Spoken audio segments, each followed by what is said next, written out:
Okay, we're live again. Absolutely live. Sparging. And we're sparging our mashes. We've already sparged, but here we go. And we've got the camera set up so that it probably fills out the whole screen on YouTube, which is nice. So this is our community brew day. Thanks for joining us. It's gone well on our end. Hopefully it's gone well on yours. My hat's always crooked. So we just mashed our grains. My brew is in the kettle, starting to get to boil temp. And that's when we'll start adding in our hops and such. Mike's staggered his a bit. He's I don't know what the heck he's doing. He's got his cooler up top there. You just checking, you're doing like a recirculation of your mash? Yes. What's going on? Nice. Cool it off. So he's doing that. But soon I'll be boiling and I'll be talking through the process. But because right now I need to actually add in my brewing salts. We're trying to do the best we can in terms of emulating the brewing water that goes into English bitters. And it does have like a minerally background. So I'm trying to figure that out. It's kind of the challenge of the brew session that we're trying to get to that point of having the proper brewing water to make the proper beer.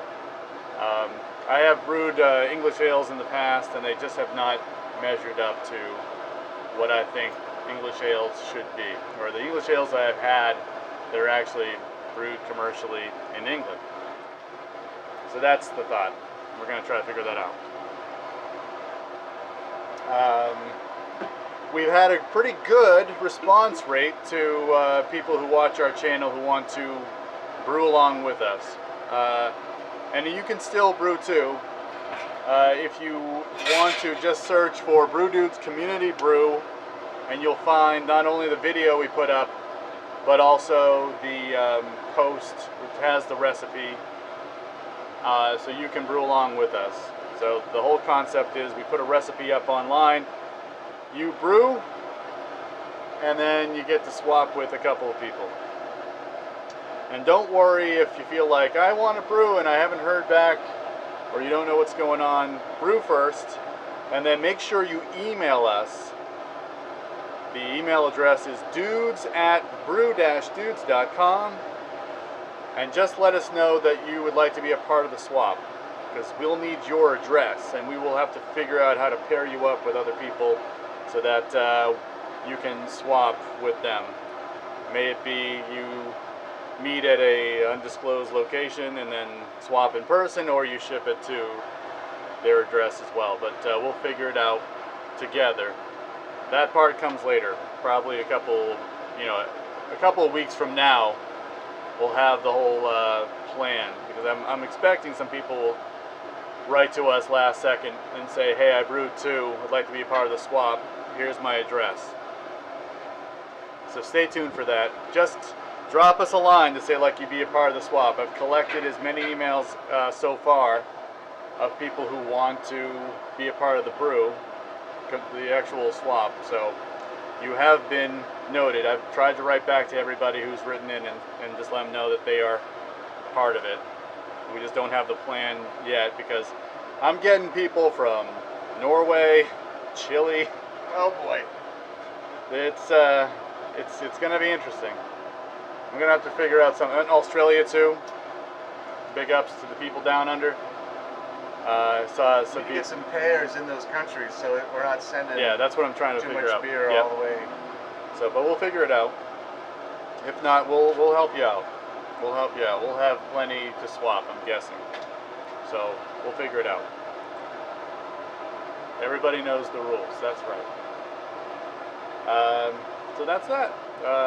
So if you're into it, you know, if you're seeing this for the first time, I know we're streaming live, but we're gonna post this, and so if you come across it,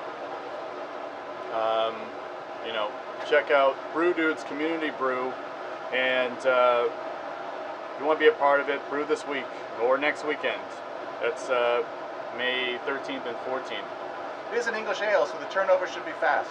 Yeah. Right? You can brew one of these pretty quick and not worry about running into deadlines with when we want to try and ship to everybody. Yep. Yep. That's the beauty of English beers, English style ales. Especially at best bitters, kind of in the medium-low range of gravity. Yep. You pitch a good slug of yeast and you're off to the races. Nice. So Mike brewed yesterday. He brewed a Kolsch. Yeah. So I have a new mash tun. I need to try it out before we did this. So we didn't have a complete disaster. Yes. That's funny. And we're giving the big 3-stand rig a try with 2 people brewing at once, which is weird. That's my hand. Look at that. So you got that going on. That's John's kettle. Yep. HLT. Yep. Brew kettle. Mash tun. Look at that. So is that flowing into your kettle right now? I'm floating in the kettle right now, yeah. Huh. Almost got my total volume.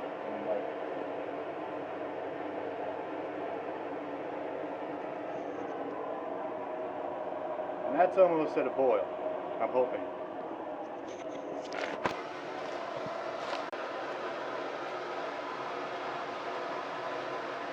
You dropped off there for a second, but we're back. Technology.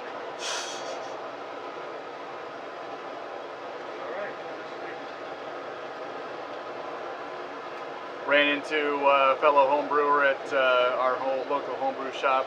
Recognized me from the YouTube channel. Guy named Mike, said hello to him. So that's something. How many people are brewing? You've got a question right there. How many people? I would say that it's more than 20, less than 30. At least from the people who have emailed us so far. But all over the United States, and then again, a couple of people who actually wanted me to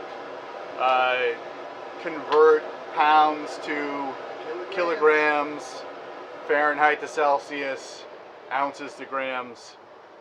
So we have a good number of people brewing with the community brew. And it's not, a few people from England. I'm hoping that we can, I know that people were talking on the YouTube comments about swapping with each other, so hopefully like people will actually talk to each other. And then like, if you're brewing, comment here too. Yep, so he's in upstate New York. I think there was another upstate New York guy. Cool. Few Vermont. Couple other New England guys too. It's funny, it's the guy I met at the homebrew store. He was from Amesbury. He knows that he like lives pretty close to the apple orchard where I get the pressed juice, Atlantic cider. He knows that place. Yeah, it's all about connecting. People brewing beer are good people. That's for sure. So what's going on? How come it's the fire is not roaring like it was just before? turn on a second burner. We're figuring it out. We're figuring it out? Yeah. We're going to have enough juice to We got the juice. get 3 things boiling at once? See what happens. We'll get you boiling and we'll regulate down to what you need to maintain a boil and we'll see what Okay. So there's some equipment that we're still trying to figure out, even as we're streaming live on YouTube here, which is also something. Oh, you haven't done? I've never done like full on burners, more than 1 burner at a time on a 3-burner stand. So see that? Some guys brewing first time after a triple bypass. Now that is brewing on for sure. Yes. That is a big time brew on. Congratulations and good luck with that. Oh, I want to say hi to my kids. They're watching. Oh. Hi, kids. Hopefully they heard me. that we're going to be outside trying to listen. I live nearby. I don't think I talk that loud.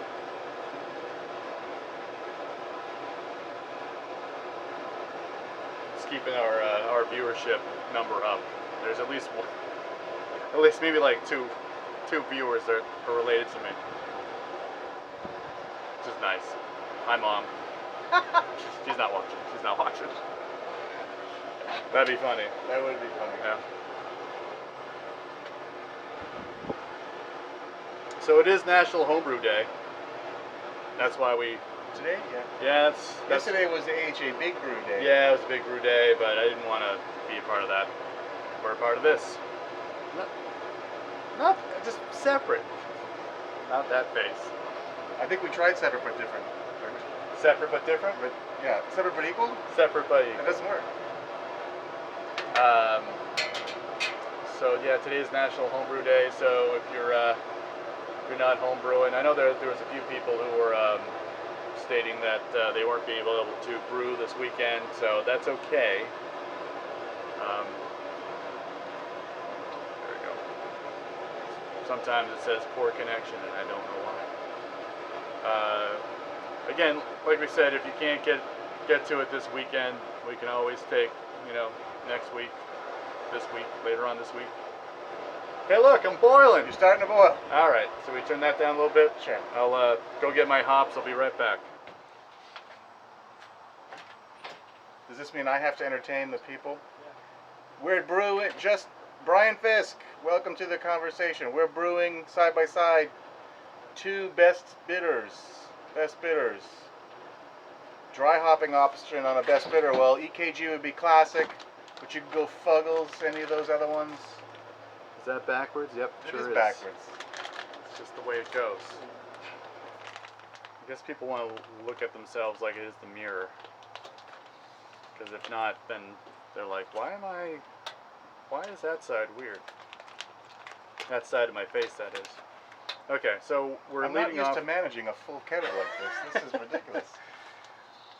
So we got an ounce and a quarter of UK East Kent Golden. Here we go. Putting that in. Do I need to stay on top of this? Probably. Sorry to talk to the YouTube audience and manage a boil at the same time. But don't worry, it's under control. I got two hands. It's a green mess right now. Just believe us. Look at that. Ah, it's beautiful. Beautiful. Now, we talked about water chemistry. We got a whole bunch of powder here. We got some gypsum. We got some calcium chloride. And a little bit of baking soda. We'll talk about measurements on our regular Wednesday video about what we did. But for right now, I've been doing a boil only edition. I did a mash edition, and I just put in my kettle edition. So it's only for flavoring. So why two editions? Sometimes to get the mineral profile, the salt profile you want, that would be too much in the mash, which would screw up your mash pH. So you need to break it in half and put just what you need in the mash to get the right mash pH. Then the rest of it to get the right flavor profile you want. The rest of it just goes in the kettle afterwards. I don't like adding it to the sparge water because sometimes I don't use all the sparge water. So you got to kind of weigh the pros and cons there. Alright. That's messy. I had a little bit of powder stuck to the side of the glass. I thought I'd just dip it into the boil a little bit to get the rest of it into the kettle, and now I got a really dirty glass. So you're going all East Kent Goldings, right? Yes. I'm mixing it up. I'm going to bitter with Challenger, Whoa. and I'm going to Whoa. do a flavor aroma edition with Fuggles, Okay. which a lot of people really don't like Fuggles. So I wanted to try it and say I don't like it too. So we're going to find out. That's the whole point. See, I've made stouts with Fuggles before. Yeah. But you've always poo-pooed Fuggles. Some people say it tastes like dirt, but we're going to find out. Yeah. I like dirt. Dirt's good. Yeah. I gotta get your boil back up. All right, thank you. I know I saw someone put a comment saying hi from Sweden, hi from the United States. Isn't that great? We're internationally known. Well, like I said, there was a guy from Chile who wrote to us via Facebook and wanted to be a part of the community brew, and the first thing that he wrote was, "Don't mind my English." He definitely used a translator. There were some things that didn't translate well. That's okay. But we're just two Americans, and we we don't really speak know only well. one language, We're- and that's we're really American. So It was pretty bad. sad. Yeah. Pretty sad.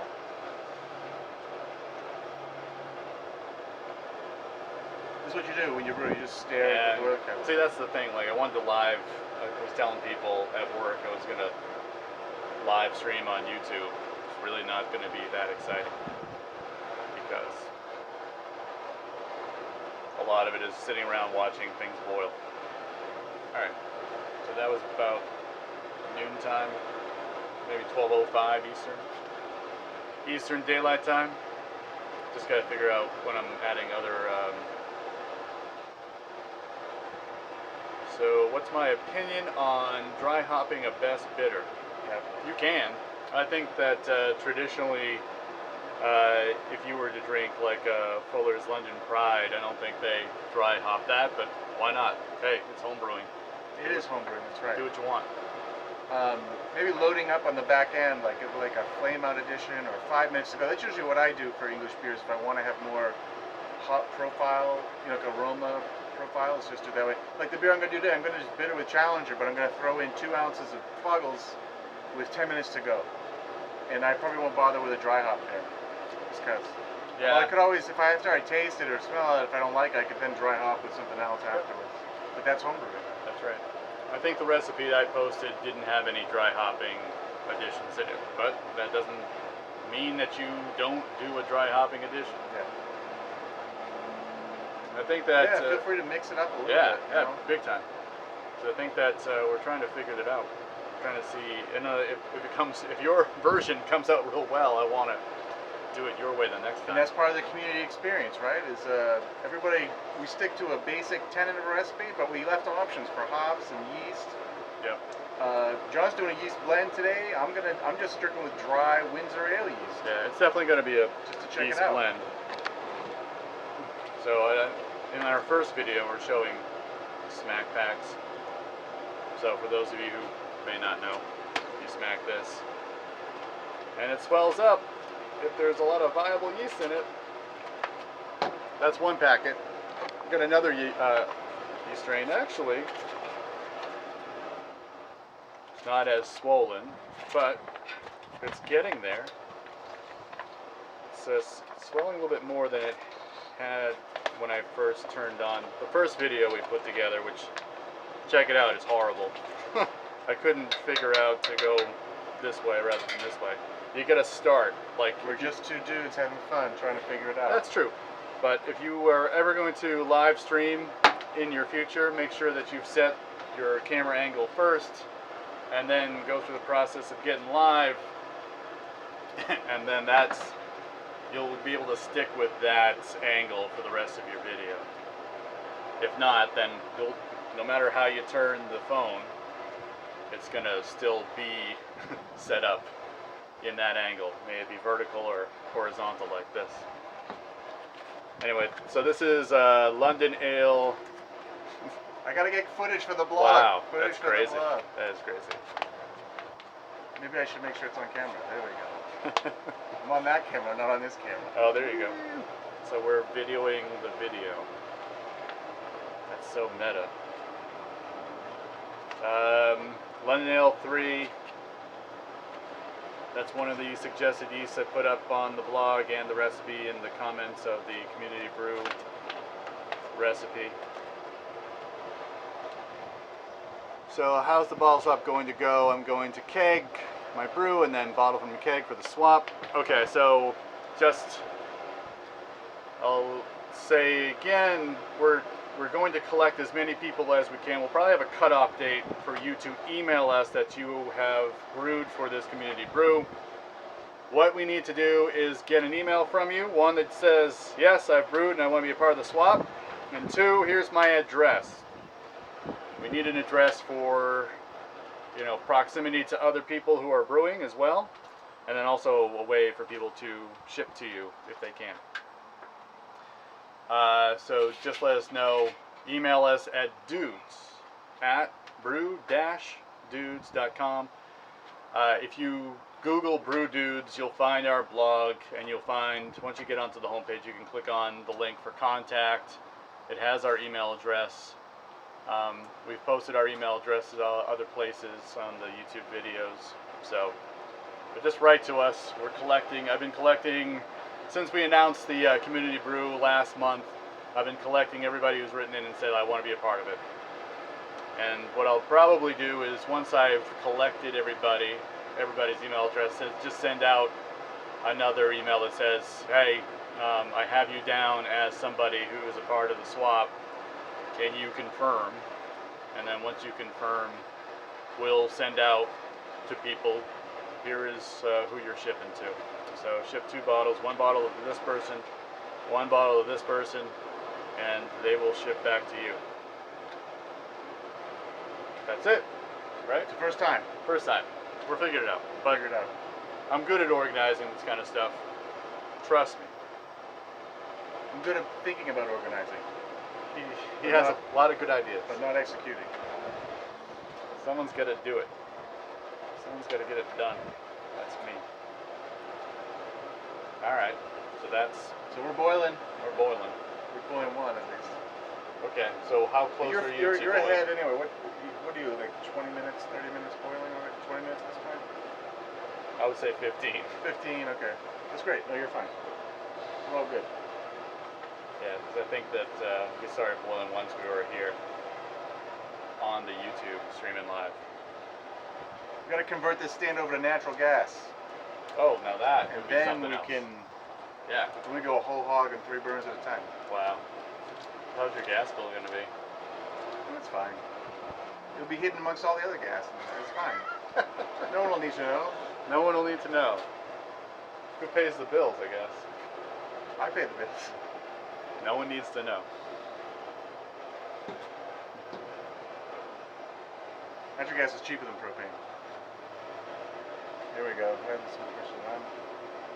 Mostly Michigan. Beer review. You're brewing. Awesome. And then there was a guy from Seattle. He said, "How do we hit our how was our Did you take a starting gravity? Did you take a measurement? Oh, actually, I have yeah. We should do that." I didn't. But he has a let's see, refractometer. He's gonna get his refractometer and he's gonna check it out. I took a sample, but I dumped it out. I forgot to check it. All right. I felt pretty confident I was gonna hit my my starting gravity. What did I say at the beginning? Is you gotta take good notes. Yeah, you gotta take great notes. Uh oh. It's live TV. It's live TV.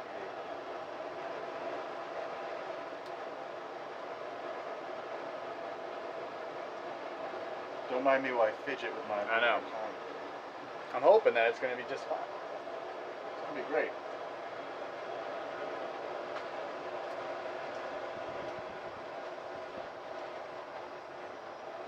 I didn't think I'd be live YouTube doing refractometers. Well, you know, the thing is, after the boil, I'll take a gravity reading. See how that Cool. goes. I'm at 1040. 1040 pre-boil. 1040 pre-boil. See, look, see. Look at that. Where's The the camera? camera's right there. Yeah. So, No one 1040 can see pre-boil. any of that. 1040 pre-boil. Yep. And I've got 7.5 gallons now. I'll go down to 6 gallons. I can figure that out. I'm just gonna bring his phone out.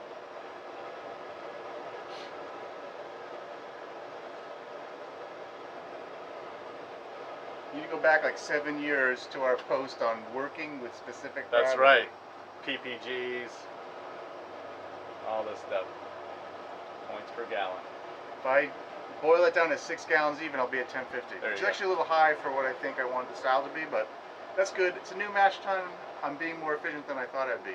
I set my efficiency in my calculation weak, thinking I might be too strong. So, Yeah. what I'll probably do, what I would do, as I'm boiling this down, as I get close to the end of the 60 minutes, I'll take another refractometer reading and figure out where I am with the gravity. And then if I feel like I want to, I could readjust it with some water. Kenny. How's the volume at the start of the boil? So I've got 7.5 gallons. I I did did too. a 4-gallon mash, and I added like 5 gallons of sparge water. So I ended up with 3 gallons out of the mash, about that. And then I put 5 gallons of mash water in there, and I didn't pull all 5 gallons out because I didn't need to. I wanted to get 7.5. So I probably lost some of the. I left some sugar behind in the mash tun, but then I'd have a bigger. I've already at going to be at 1050, so I don't want to be there. I want to be at more like 1047. I did the exact same. I actually did the same thing. Yeah. So 4 gallons of mashed water, and I got a little more than 2.5 gallons out of that. It was probably closer to 3 than 2.5. And then I got put 5 gallons of sparge water in at about 170 degrees Fahrenheit, and then probably got a little less than 5 gallons. So around 7.5 in the boil kettle right now. Nice. And I don't know. I would wager a bet to say that my gravity pre-boil is about the same as his. What's your typical boil-off rate? Do you know what your rough boil-off rate is? I'll probably get down to about 6 gallons. Because your kettle is shorter but and wider than mine, so it's got more surface area. Yeah.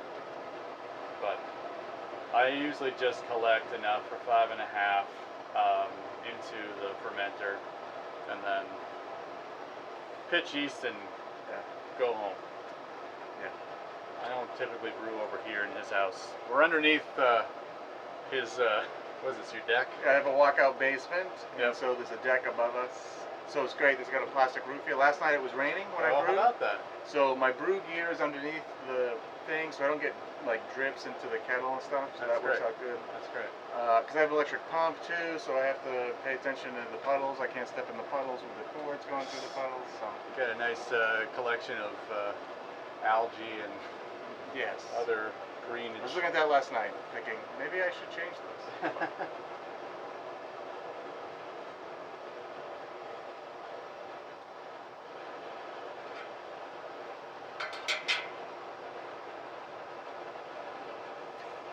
We're live.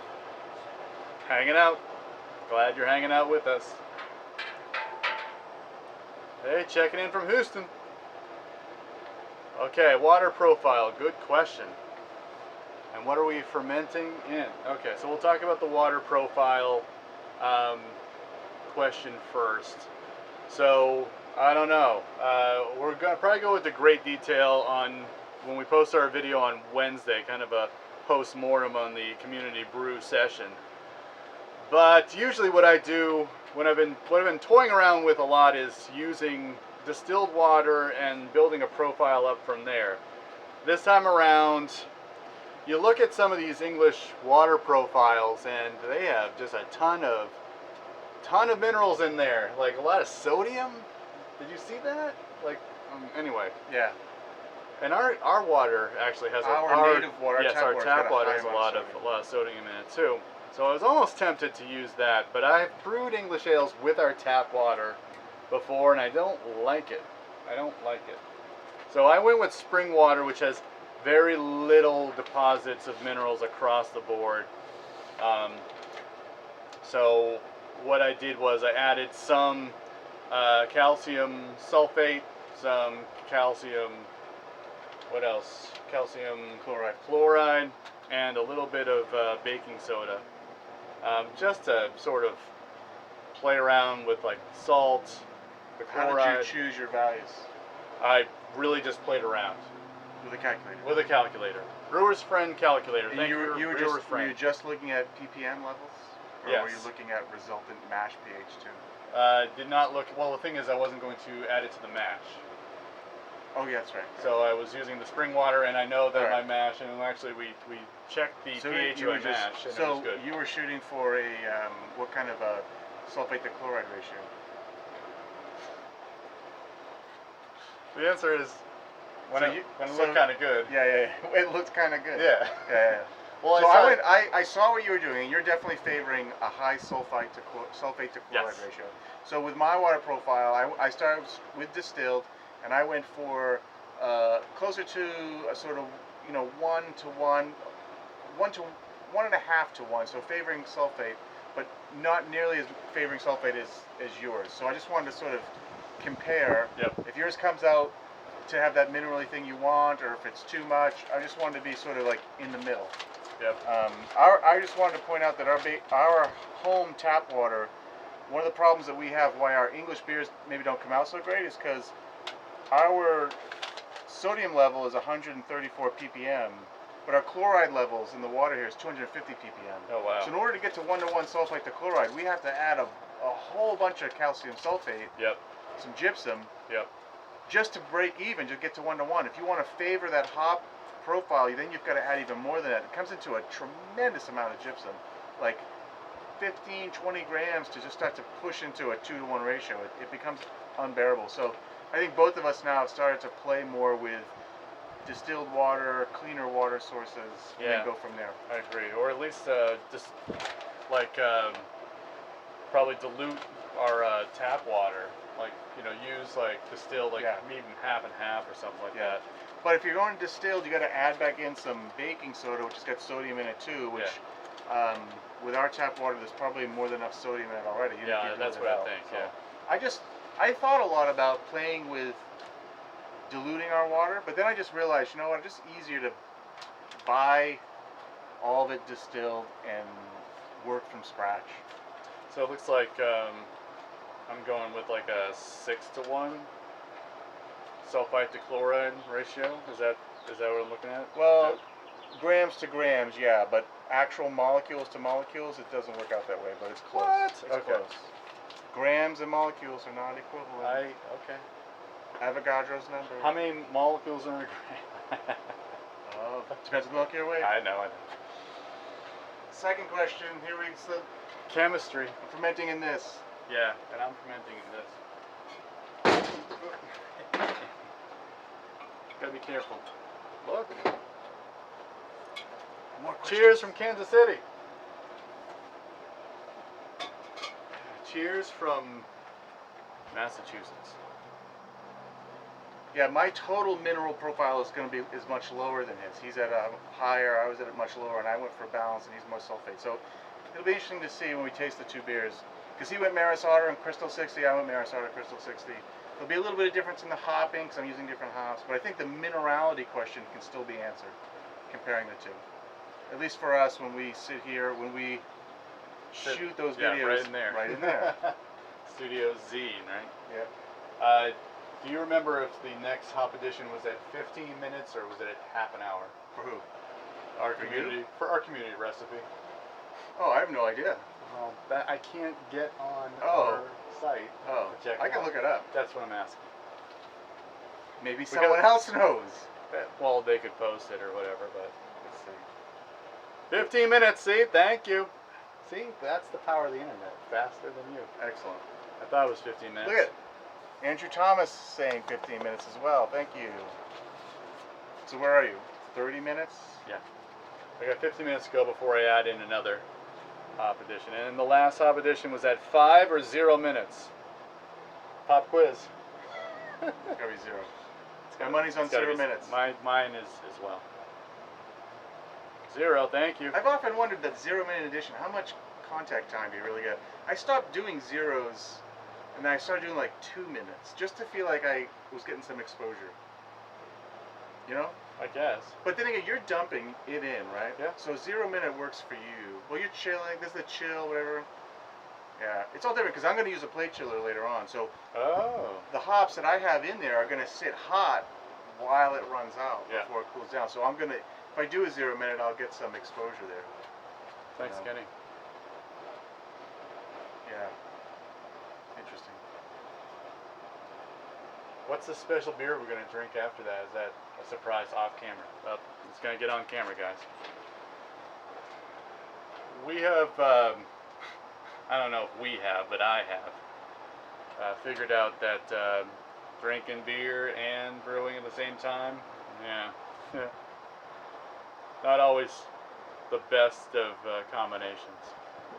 Especially if we're going to do a community brew, I'm going to share with other people I don't know. I want to make sure everything goes well. If I'm just brewing for me, then, you know, maybe I'll have a beer, but we're going to take something afterwards. Ooh, a cool ship. That's going to be backwards. It is backwards, but even backwards, it's still a good beer. So this Allagash Cool Ship Resurgam, I picked this up a little over a year ago. The cool thing about this is that there is a little bit of stuff in here. I think it might just be their bottling yeast, but I'm going to, I made a starter wort upstairs for when we drink this. I'm going to put the rest in there and see what we get. Nice, very good. Well, actually, so this was bottled in 2013. It's been in my fridge for a while. Wow. Yep. Cool Ship is one of their sour beers. We'll see how it is. It was bottled on April 12th, 2013, so this has been in the bottle for over 4 years now. Yeah. See, quick math. I like to age stuff. I like the H2 stuff too, but I usually have to put it somewhere where I totally forget about it, so I can be patient and then drink it later. And then hopefully not totally forget about it and actually drink it at some point in the future. Because forgetting about it totally, then you're never going to drink it. What are these guys up to? This is the community brew. We are brewing with you somehow, hopefully. So we are brewing our best bitter. Oh, and that's his yeast. He's going with a dry yeast. I'm going to rehydrate. He is going to rehydrate. So we're brewing our best bitter, our community brew. We posted a recipe last month, and we're hoping that people will brew along with us. And if they do, they have the ability to swap it out with other people who brewed along with us as well. It's a big community brew. We have about 25, 26 people who have written in and said, I want to brew, I want to be a part of the swap. And it's not just people in the United States, it's people from different parts of the globe. It's pretty crazy. If you were to tell me like 10 years ago that I could post something and get in touch with people who brew beer all over the world and they want to be a part of something that we thought of, that's crazy. Yep. So Kevin brewed yesterday, and he's checking out. UK is here. That's good. Nice. I love it. I'm glad they didn't go away. It's a little later. It's like evening time there now. The other guy said, what are we up to? Did you answer that question? I did. I talked about what we're brewing. I keep screwing up the boil is what I keep doing. Great. So that's gonna, be good. It's fine. You haven't had more hops yet. You're fine. Not yet. I got about 15 minutes more to go. Nice. What's everyone else doing today? Just hanging that's out. the question. Mowing the lawn. Yes. Yeah, we had both neighbors mowing the lawn earlier when we were trying to stream live. Don't you know that Sundays are for streaming live on YouTube? Yeah. Put the mower away. You're ruining the shot. Drink some beer. That's afterwards. I guess if you want to have a lawnmower beer on a nice sunny day like this, you need to mow the beer, mow the lawn. Mow the beer too. Whatever it takes. Drink the lawn, mow the beer. We need to get you a brew pot with handles on it, you know that? I like the danger of having to put gloves on. And jeez Louise. It's like Kung Fu theater here. You gotta grab onto that thing. Yeah, maybe I can weld on some handles. Some Elmer's glue. Yeah, sure. That'll stick.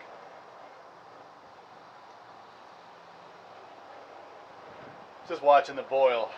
This is sometimes it's vigorous and sometimes not so much. Do we have 3 burners going right now? We've got 1 burner going. That's it? Yeah, that's because every time I turn this one on, there's just not enough pressure. I think this tank's getting cold. I've been debating whether I want to change it. All right, I'm gonna change it. It's all right. We're gonna switch it over. The other one was Had a nice ice frost going on the side of it, and the flow had been hindered. Look, we have a good idea. Homebrew Wednesdays, live brew Sundays. That's what I was wondering. Yeah. Yeah. Who's going to fund that? We can. I think it's a great idea. Yeah, we could probably put some yes. crowdsourcing Patreon thing on Patreon. Yeah, maybe. Hey, the guy has to write a paper first, and then he's going to brew later. That's good. That's good. We appreciate it. You're going to reference us in the paper? Check the footnotes. Brewdo says, apropos to nothing that I'm writing about in this paper, they say brew on Sundays. Or Sundays for live streaming. Sundays for live streaming. It's a nice day. We've had a lot of rain here in our neck of the woods. I have no idea what season it is anymore. Oh, really? This is fall. This is like a fall day. This Windy, is a spring it's like- day. It's a spring day. No, spring day. The leaves are falling. It's coming. There's no leaves falling. They're all coming in. It's one of the most beautiful spring days I've ever encountered. That's hyperbole. It's all right. It's a great day. Sunny and smell of propane.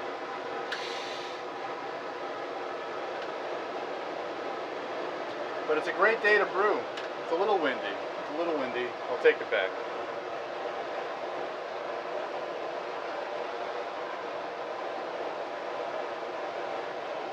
I got 10 more minutes and then put it in my next batch of hops. So Now hold we're on. screaming. 2 burners. We're screaming again. Screaming at. Next weekend is a brew day. Sweet. Yeah. Sunday's a good brew day. All right. I'm just getting used to the Yes, I know. YouTube streaming stuff. I love it. It shows it twice. I love it. No, it just shows it until you respond to it. That's what it is. Oh. How does it know we responded? It doesn't. Oh. I'm making things up. All right. No, I think it just shows you the most recent 4 comments. This is fun. We've never done this before. We have to be everybody's favorite, like, Idiots. most capable, least capable people on the internet right now. I think that it's 80% showing up, maybe 90% showing up, and then 10% real skill. Yeah. I mean, I could have practiced, but why? So am I chilling? How am I chilling? I don't know. Maybe you don't know. No. You got your chiller, Yeah, right? Yeah. You can use your chiller. You're going to hook up with the water. I get the outflow. Yeah. You're just going to chill the way you normally chill. We'll use my longer one to get the water out of here. Okay. Unless you want to just capture it No, in the bucket. that works. How do you normally outflow? This little guy. I got like 20 feet of outflow. But I usually do it right outside. That's true. You're like right outside. Right I'm outside. underneath here. And Yeah. No, you don't want that. Yeah. No, we'll Okay. rig it up with my outflow, your inflow. So I did all this Right. brewing in the wintertime, Yeah. and I think with all the water that had been pouring out of my chiller, I killed this nice patch of grass. Nice. Yeah. I love that comment. There was someone on YouTube had commented on one of your recent videos. I put in the B-roll footage. Yes. And someone was like shocked by the snow. Like, I don't want to see snow. Neither did I. When I opened up the raw clips to edit them, I was like, oh yeah, snow. And it was great. I thought that was the best comment. Well, we had that freak storm in the middle of March. Yeah. That brew day was sometime in the middle of March, and snow hadn't melted all the way yet. Yeah. We're fighting the wind here today too. You think it's not easy to brew in the wind. It's not easy to piss in the wind either. But sometimes you got to do what you got to do. We for don't YouTube. we don't do that. For YouTube. No. We're not doing that on YouTube. Not yet. Well. Saturdays. That'll be the Saturday stream. Oh. Wow, you kill yourself. I Man. do. He wrote that. Cite that in your paper. Saturday stream. All right, now we got some propane pressure going on. Look I think at the problem is I've got 3 fairly high BTU burners running off of 1 propane tank because it's a manifold in the back. There's just so much gas flow that the gas starts to vaporize. It doesn't vaporize as fast as it could. So it starts to slow down. So we got to keep switching the tank around. Because now I'm running 2 burners full bore. It looks good. It looks real good. Looks good. I'm trying to nudge yours along that. No, we that's can good. just tandem up. Right on.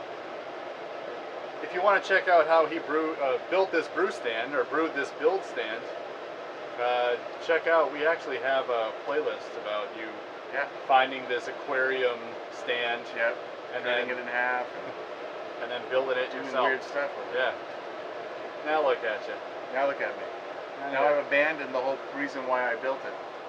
Why? Oh, because I built it to have a HLT mash Yeah. tun brew kettle, but I have 3 burners. I never use the third one. Since I built it, I really never used the third one. I'm a 2-vessel, 2-burner brewer, and now I've gotten so sick of the direct fire mash tun, which we'll talk about in a couple of future videos.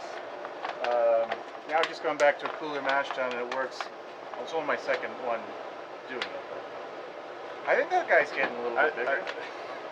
Sure is. It's starting to grow, starting to pressurize. Yeah. So, all right. What do we got? Oh, looks about to be that time. I'll be right back. I gotta measure up my hops. all right.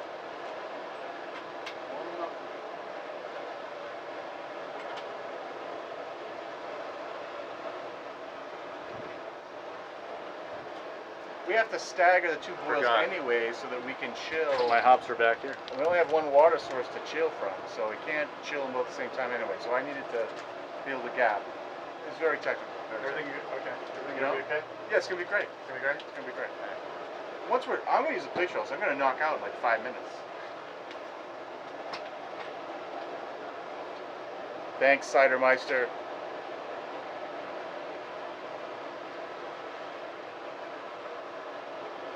More comments, more questions, bring them on. We're here for at least another 15 minutes till it gets crazy and we gotta start hooking up hoses. We should get a better camera and try to stream the whole thing from above. That would be interesting for live stream Sundays. I don't think our families would be too happy with live stream Sundays. I'd love it, that sounds good. Then it would force me to brew every day. I brewed yesterday, I brewed today. Maybe when he's gone, I'll brew again. I got the stuff for I got this really cool, locally sourced, floor malted Pilsner malt. And I got a whole bunch of flaked corn that I picked up yesterday. So I'm going to do a cream ale. Maybe I'll brew that soon too. You just got to keep brewing and brewing and brewing to get the hang of the new mash tun. I'm all by myself. I got to keep looking at the pots so they don't boil over. You want to see? I'm afraid to touch it. It's his camera phone.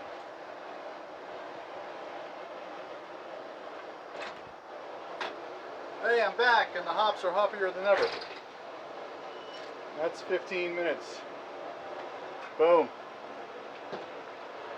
That's it. I'm gonna put my chiller in there too. All right. Is that right? Yeah, go for it. That's a good question. What are you doing? What am I doing? Are you bottling or kegging and then bottling? I'm drinking it. No, I'm gonna keg it. And then I'll bottle from the keg. That's a good question. I haven't thought about that yet. In your first brew in a bag. 151. Add a little cold water. Stir like crazy. Bring that mash tun down. It's okay. Your liquor to grist ratio isn't that big a deal, you know? You can afford a couple more quarts of cold water, even half a gallon. It's not going to throw it off too much. You know, what are we drinking while we're brewing? Right now, we're not drinking. I actually talked about that. You did? Yeah, I said that I learned, put in some Whirlflux tablets. I learned that drinking beer and brewing sometimes isn't the best combo. I'll say because Good job, Ryan. I'm brewing. We're brewing for a community brew. We're brewing the swap, and I want to make sure that it's good. And so if I start drinking beer and I think swap, once we get John watch out. chilled and knocked out, then we can we won't open special beer. We can open something else. Okay. Because I'm getting thirsty. Yeah, me too. Because I can boil and I was trying to keep chill. it straight, but at the same time, As long as one I of these get beers is a thirsty. success, we'll be in good shape. That's right. I guess we're doubling our odds here. Yes, 1 gallon batches. All right. So what hose? The container that you weigh your yeast out in. You need to sanitize the container. The problem with sanitizing the container you weigh your yeast out in is if it gets wet and you put your yeast in there, it's going to stick in there. As long as your container is like really clean, you know what I like to use is like solo cups. Just because when they come out of the sleeve, they're pretty sanitized anyway. I just use those. Yes, someone needs to try to be responsible. Kevin. So anyway, yeah. All right, quick question for you, sharing with YouTube. What hose goes into the chiller? All right, let me figure this out. All right. Tell a few jokes. I don't have any jokes to tell. I just kind of show up and then people laugh at me. Oh, this will be perfect. So this is our community brew. If you're just tuning in, we are streaming live, brewing alongside. Excuse me. He's hooking up hoses to my chiller, so we can cool the beer down once it's done boiling. I got about, I don't know, 12 minutes to go or so.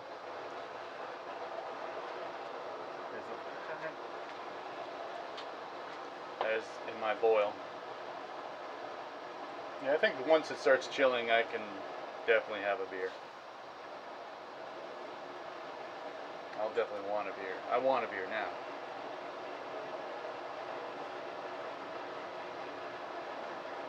Got neighbors pulling in. Are they gonna come over here? Yeah, I hope not. His neighbor's gonna see this and he's gonna be pissed. Oh, they can come over if they want to.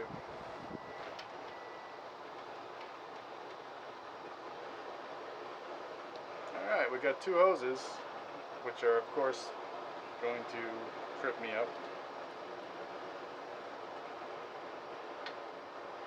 For sure. I wonder if my kids are still watching. They're like, maybe some of those kids should give a thumbs up. I don't know if they, well, They don't have any thumbs. It's kind of sad. they have thumbs. Stop that. They have thumbs. I just wonder if they have their Google account signed into. You know what I like about your kettle? I'm learning all the fancy stuff. It's just a pain. Fancy I stuff. like that your kettle because it's just a kettle. There's no like dip tube in there. Your chiller sits all the way in there.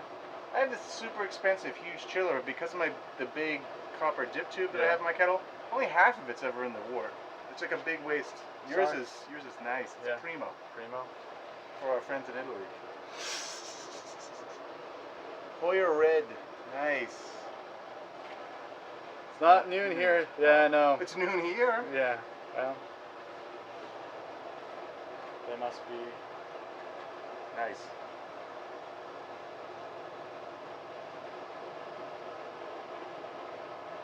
It's funny. You should probably say what the comment says first, and then because we're the only ones who are seeing the comments on the screen. Yeah. They're probably looking at. They can probably see it below. So it's a learning experience. It is a learning experience. I've only watched a couple other YouTube live events, so I was not aware of that. Streaming of comments. I know, man. Fine. I will keep up with the comments. Unfortunately, you need to read them out loud and then answer them. They go by so fast. Yeah. Well, sometimes they flash up and sometimes they stay on for a long time. Yeah. That was something I learned too. But they do come back for a second round, so. Wow, we're entering our 54th minute. What do you think about the Grainfather system? Something about buying it. I think that if the Grainfather wanted to send us one to review on the almighty YouTube, that would be fantastic. That's what I think of the Grainfather system. I think it's awesome. I think that stuff, it's a really cool way to get people into the hobby, get people doing all grain brewing, recipe development without having to worry about equipment. Like, I've been complaining about equipment right now. For the last half an hour on the live stream. And I've been, to myself, all by myself, I've been complaining about equipment for the last 7 years. So the only problem with those systems is they're pricey. They're expensive, right? And some of them, the batch size is smaller too. So if you really like your 5-gallon batches, I don't know, you have to brew twice, which I guess isn't the end of the world, especially when it's fully automated. So, but the Grainfather is cool because it's a little bit more hands-on than like the Zymatic or the Pico. system, I think, right? But I haven't used one firsthand. I've only ever seen like a Zymatic at the brew shop. I haven't seen a Grainfather, but I've watched a few videos. I think they're cool. Yeah. I think you can afford it. I think it'd be cool. That's one. I think that do your research, read reviews. I know that BYO magazine had a pretty good article about just quick reviews on all the different systems. But there's lots of online sources, lots of online blogs that write about these new brewing systems. So read about it, learn about it before you spend a lot of money on it. You know, it's all about doing the research and making sure you feel confident in your purchase. Because I think that some of these home brewers who have blogs are going to be objective about it. I think they're going to write, you know, both the pros and the cons and be real about it. Yeah. You know, I think that even the people who get free equipment to review, you know, sometimes I wonder if their judgment's a little, shaded a certain way. Sure. But, you know, I think that if you get somebody who actually bought it and wants to talk about the goods and the bads about it, I think that's where you want to spend some time with those resources before you start throwing down hundreds, thousands of dollars. We're just boiling, and we're hitting almost an hour on YouTube Live. That's insane. That is insane. I think it's funny. I was showing somebody at work the how to brew 1 gallon batch like a boss video, and they started watching, and I said, "Yeah, that's an 18-minute video," and they went, "Ah!" They just stopped, which is a good thing. Yeah. You don't need to see 18 minutes of this. I think we try to keep those videos down a little bit, but sometimes people like it. People want the content, so the content is what it is. A lot of people watch. Put it on 2x and just watch it faster. We'll sound more ridiculous than we already do, but. Or if you go the other way, if you do a slow motion, then it sounds like we're really drunk. Seems like we brew a lot of English bitters.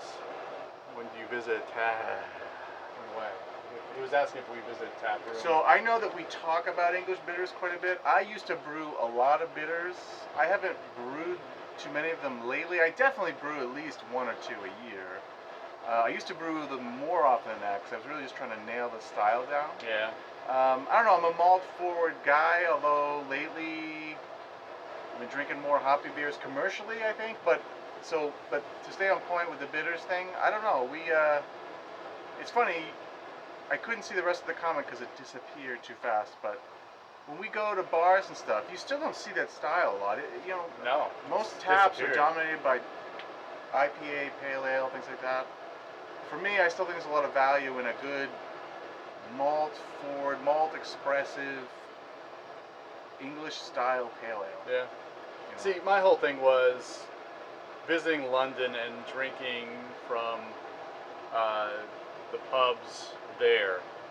There was a certain flavor profile that I know that I had tried to emulate brewing here in the United States, and I didn't hit it at all. So part of this is try to figure out water chemistry and, you know, having a good idea of what kind of brewing salts need to be put in there to get it to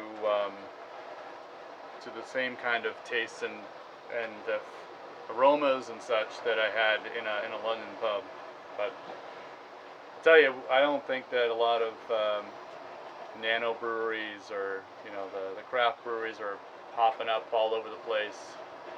Even focus on English styles anymore. I think that was more of a thing of the '90s. You know, when the new beer craze started. Yeah. I think at least a lot of breweries in New England brewing a lot of English styles. Portland, Maine, a lot of people were doing that. It's kind of faded away. Yeah. Waving to neighbors, hello. He's like, what are you guys doing over there? Yeah. Don't mind us, don't worry. I think in the 90s, in order to make beer that was so drastically different than yellow lager, crystal malts, specialty malts were Yeah. like pretty heavy-handed. Yeah. And I think English beer in this country maybe got a bad rap because of such a heavy-handed crystal malt thing, where the better English style beers, yes, there's a fair amount of crystal malt in there, but it's an appropriate amount. You know, the beers can still be dry, and any sweetness is more of an ester thing driven by a good fermentation profile from a good English yeast strain, right? Yep. So,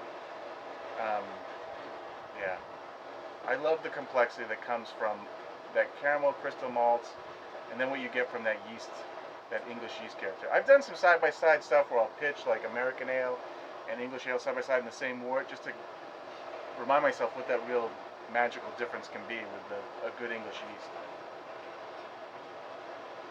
All right. We've hit the hour plus mark. We've got like 8 minutes to go in this, I think. And then we'll put in that last hop addition. Thank you for reminding me that it was at 0 minutes. 0 minutes. And then we'll start chilling. And then, what do you got on tap? What do we? So I got stout and Belgian pale ale on tap. All right, I'll try that Belgian pale ale again. That was That's good. good stuff. Yeah. That stumped me. Something new. You know, I got a stout in there ready to go in a keg. Another stout. Oh, you do? Yep. Huh. So that's got to go in a keg. I've actually almost used all my airlocks right now. I've got an airlock on 7 different things right now. Yeah. It's ridiculous. Yeah. So I got to transfer some stuff to kegs. I'm going to try to get that stout for maybe the next time we shoot some video, some Homebrew Wednesday stuff. I made a wine not too long ago. Here's a question from Brian. The best commercial example. He's asking what the best commercial example of English bitter or best bitter is. Here in this, where we live, I don't think there is one. No. But I would say that London Pride, Yeah. in its country of origin, Yeah. I don't know, pretty good. Yeah. Fuller's, the whole Fuller's lineup. Yeah. And this, when we get this stuff imported here, it depends on how bottle fresh it is. We should talk to there's a really nice craft beer store down the street from us. Yeah. We should talk to that guy about how fresh he can get some of that stuff in. Right? Because Hey, we got a kid. we got kids We watching got us. kids. Hey, you want to be on YouTube? We'll make you a star. We're on YouTube. Live on YouTube. You want to say hi? Say hi. Hi. You're a Cardinals fan? He's a I Cardinals am player. a Cardinal. Wow. Little League. How about that?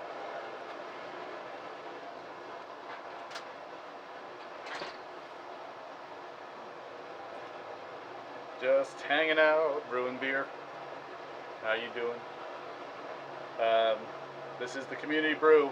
These brew dudes are putting on. Thanks for watching. This has been interesting. So there's a couple of questions. One, can you grow hops in tropical places? I hear that not so much because of, you typically actually in cooler places or in places that are actually closer to the poles. Like I think it's like the 42nd latitude is where they grow the best. That kind of syncs up with Germany and our Pacific Northwest in the States. I don't think so. I think that what I've read, people even in the state of Texas have a hard time growing hops. The second question was, have we ever brewed any watermelon beers? Have not. We don't brew a lot of fruit beers per se. I know that sometimes in the summertime, if Mike's having a lot of people, if he's got like a big festival crowd coming to his house, lots of in-laws and outlaws, he'll brew something like a strawberry wheat, because that'll go down. People are like, oh, you brewed this, and they'll drink it, and they'll keep drinking it. It's great. But today we are brewing for the community brew. This is a best bitter. We posted the recipe last month. If you didn't catch it, you can search in YouTube for Brew Dudes Community Brew. and you can find what we're brewing. It's a best bitter. We posted a recipe. If you'd like to brew with us, you can. And when everybody who wants to be a part of this community brew writes to us at dudes at brew-dudes.com, we'll put together a beer swap, and you'll ship 2 bottles and you'll get 2 bottles back. How about that? So that's what we're brewing today. Watermelon. Yes. There's a couple questions Yes. and comments about watermelon. Have you ever brewed a watermelon wheat beer? I have not brewed a watermelon wheat beer. I've talked about how you brew like a strawberry wheat. I've done a strawberry like wheat. that. I'm actually thinking about trying a blueberry wheat very soon. With what's left of this Pilsner malt that I have that I want to use up. So watermelon, I don't know. Watermelon's such a delicate flavor, although in a wheat beer it would probably work. I did see that Basic Brewing video. I think it's interesting they use that as the brewing liquor. So it's a great idea. I was thinking about this summer exploring more wheat and different fruit additions. So if you try it, let us know for sure. What's this? I'm just smelling my last You're smelling edition. hops. Okay. So I think we should shut the flame off. You ready to flame out? We are ready to flame out. All right, I'm gonna turn mine on. Okay. Get this party started. There you go. All right, guys, that's it. That's it for my boil. Half ounce of UK East Kent Goldings hops. Alpha on this is 4.8%. Aroma smooth and delicate with floral, lavender spice, honey, earth, lemon, and thyme overtones. Are we talking about East Kent Gold? That's what it says, man. Come on. You haven't smelled lavender off of this? No. I think every hop bag I open smells like the one before. It doesn't matter what they do. EKG! Yes, good comment. I'm going to turn on the water so I can start. The extract beer from Basic Brewing for watermelon wheat. Yeah, I'll have to go back and look at that. There's a Boston Beer Works. I remember last summer or the summer before, they had a fruit wheat beer lineup, and they had like a blueberry. That's a famous one for this. A watermelon, and they had like a peach, and all side by side. It was really great. Something to try. How are you doing? I just turned on the water a little bit. I didn't Just know. to make sure we're not getting any leaks? Yeah. But But oh yeah, I can feel it. Okay, good. should I turn on some more? Yeah, whatever you're used to. Alright. Chilling water flow level is very difficult to play around. We're good. You're looking good.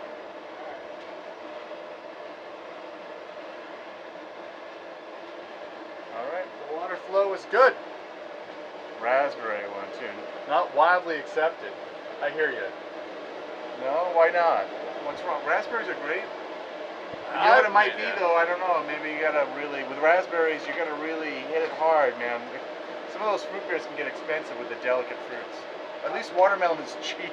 I think that raspberry actually, because I've made raspberry meads, and you don't need as much raspberry. Like if you buy, the purees, or you buy frozen, that's what I do. I like using the frozen fruit in the bags, and then I'll put the bags on the flavoring. So it tasted like NyQuil. That's what a lot of people. I like just frozen fruit from the supermarket. Throw the bags on the counter, let them thaw. Put them back in the freezer, freeze them up, and then when you're ready to brew, let them thaw again. They get all busted out and juicy, and just put that in your fermenter. Yep. Do you like to do your fruit just? How many fruit beers have you done? You do it just secondary with the fruit? Well, now I do. Or just ferment on the fruit? Nope. Secondaries. All secondaries. Breaks up the membranes. That's like, yep, that's right. Busting ice crystals. Ice. Yep. Break them open. Hold on, I'm gonna put my lid. This is my lid on my kettle. Look at that. Kevin says, thanks for live streaming today. He said he watched our how to brew a 1 gallon batch like a boss video. That's the 18-minute video. Nice. That show people at work, and they said, 18 minutes? Cut the crap. I don't want to see your face for 18 minutes. Cheers from Canada. Chris Cheers from the Story. States. Thank you, Chris. Thanks. I'm thirsty, buddy. Oh, you ready? They did a live one yesterday. Nice. The short-circuited brewers. Short-circuited brewers. Signing off. Bye, Kevin. Take care. Thank you. I'll be back. Okay. It's getting windy all of a sudden. It's starting to really pick up. That's what put the lid on the kettle so weird stuff doesn't go in there. Hopefully the wind dies down by the time I'm ready to chill. But I just started my boil now, so electric brewing from Short Circuit Brewers. I love it. I've been thinking about trying that, or at least having an electric HLT with a timer, or at least so I could, on my way home from work, I could dial in and say, heat that stuff up, so I'd be ready to go when I walked in. Trying to compress the brew day as a family memory, right? You know?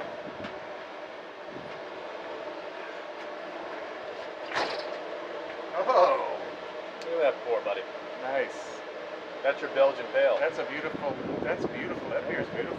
Yeah. That came out of my fridge? Yeah, it did. Just poured it, bro. Great. I went in there and I cracked the taps open for you. So Thank you. that looks nice. Cheers. Just a little head. I love it. That'll settle down. It's beautiful. Well-earned beer at the end of a brew session. Mm.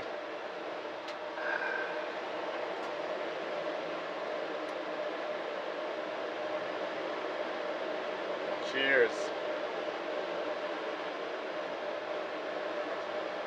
I'm really psyched for this, guys. This is going to be good. Maybe we'll do one every year. We'll see how this one goes. I like actually just doing stuff. Sometimes I don't exactly know all the details, but I think life is about doing stuff. Alright, question about how many gallons we're brewing. I have a 5-gallon batch. I believe Mike is brewing 5 gallons as well. He has the capacity to brew a lot more. I think he generally does 10-gallon batches. Maybe even 15 at times. But I brew 5 gallons. Alright, so question about the yeasts we're using. Now, I'm actually going to do a hybrid approach. And I'll tell you why. Well, I went to my local homebrew shop and I was looking for 2 packs of Yeast 1968 London ESB Ale yeast. Yep, you're drinking stout. Good for you. And they had 1 packet of the ESB yeast, and they had 1 packet of the London Ale 3 yeast. So we're gonna mix these 2 together for mine. That's what we're doing for my best bitter. Now he's got a packet of dry yeast. What do you got? He's bringing it over. It's gonna be backwards, but it's Windsor Ale yeast. Windsor Ale yeast. And I'm gonna rehydrate. I always rehydrate my dry yeast. So I've kind of gotten sloppy, but it's worked on me so far. I actually rehydrate just in water from the tap. I use a sanitized Erlenmeyer flask, and in it goes. All right. The thing on my phone is saying that we got a low battery, but I got myself a little more juice. So we're going to plug this in now. Hopefully we don't lose the connection. If we do, we'll be back. Thanks. Don't say goodbye just yet. We'll see how this goes. Powering up. Powering up. Here we go. That's my hand.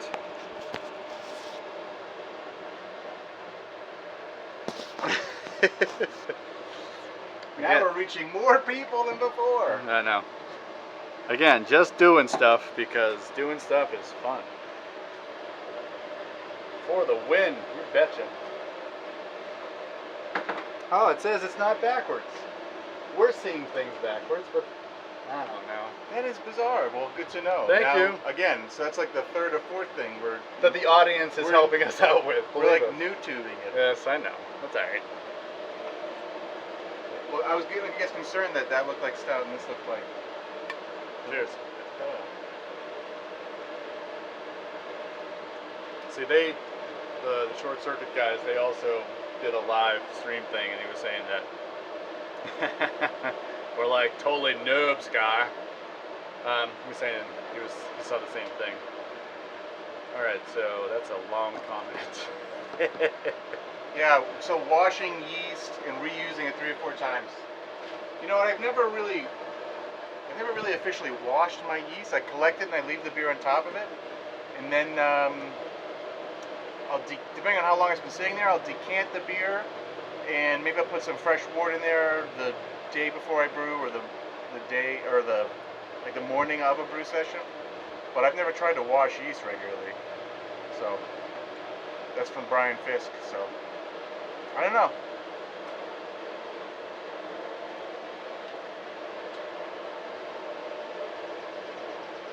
I've noticed with like the English ale yeasts, repitching those, I tend to get a better flavor each time around. Just tuned in from Scotland. Oh, finally! Martin says, "What happened to the beard?" There you go. We've been streaming for an hour and 15 minutes. Dude, he shaved it. That's like new growth since like Tuesday. I know this is yeah, exactly. I was just getting tired of it. I was getting tired of the beard. I needed to mix it up a little bit. Exactly. It's summertime. See, what happened last year is I had the beard, and then it got sunny and bright really quickly, and not like this rainy stuff we've been having. And I got too much like sun on my face and everything, and I was afraid if I shaved it, I'd have like a baby's bottom face, and the rest of me would be tan. So the cat left. Yes, the cat left his chest. So now we're back to this. We're back to this. Nice. Everybody should comment on, like, okay, so true story. We'll see once we post our true next story. Wednesday video. He came over to my house, and it took me 30 seconds to go, hey, wait a minute, what happened to the beard? Yes, yes. I was like, hey, you shaved. Nice. Chin, whatever. Oh well. All right, hopefully it's a beautiful day where you are. The sun is out here after a long period of rain. Our lawns are looking great, but it was kind of getting gloomy and sad. This is that stout that I fermented in the corny keg, Yeah. and really low oxygen. This is great. Nice, man. Sunny and 55 in Ohio. Ohio. Yeah, it's about, I don't know, about 60 something degrees here. Maybe 65 in the suburbs of Massachusetts.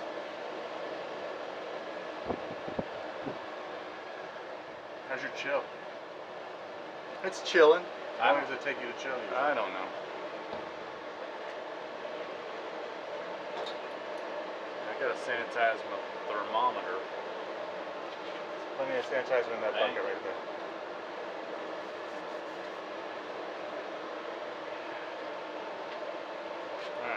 We'll see. It usually takes, I don't know. It depends on, in the wintertime, it doesn't take as long. How about that? Yeah. Now we're in spring. Yeah, so even though I've gone back to a cooler mash tun, which I said we'll talk about in a future video, I haven't abandoned all technology. I've still got my pump back there with the plate chiller, and I recirculated sanitizer through it earlier. So it'll be ready to go. I'm just going to plug it right into my brew kettle and suck it out. Bucket carboy, what are you fermenting in? I'm in a 7-gallon glass carboy, and John's in basically the same carboy, right? Yep. Yeah. Alright, we're down to 115 degrees Fahrenheit from boil. Don't drop it. Southern Ontario has 44 degrees Fahrenheit. How about that? Sounds nice. Is it sunny at least in Ontario? I'm just checking my battery. Like,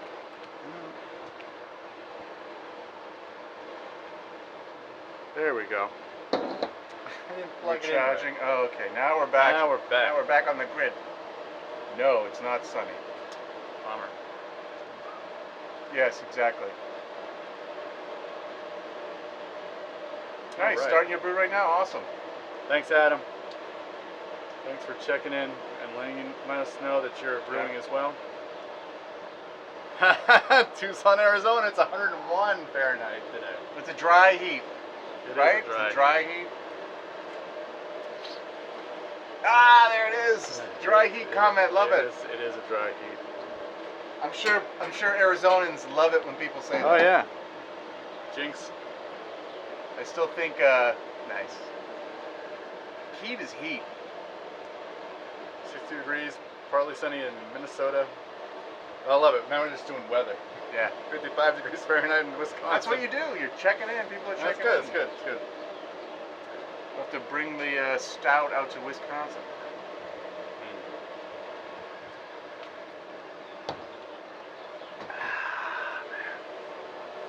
Well, I'm glad you guys are watching and checking in with us. First time we've done this.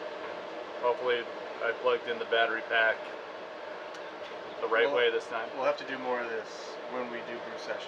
I love it. Yeah.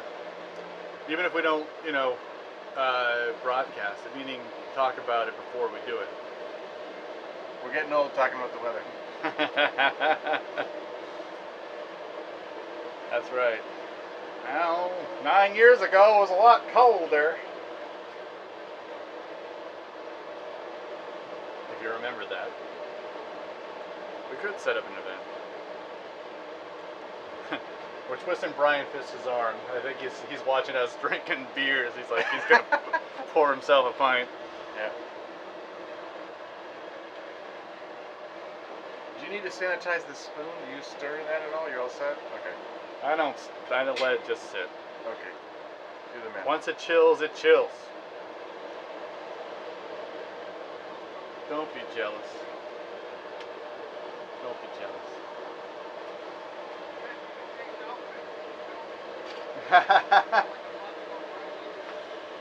Now the neighbors are talking to us. Maybe they'll come over. Maybe they won't.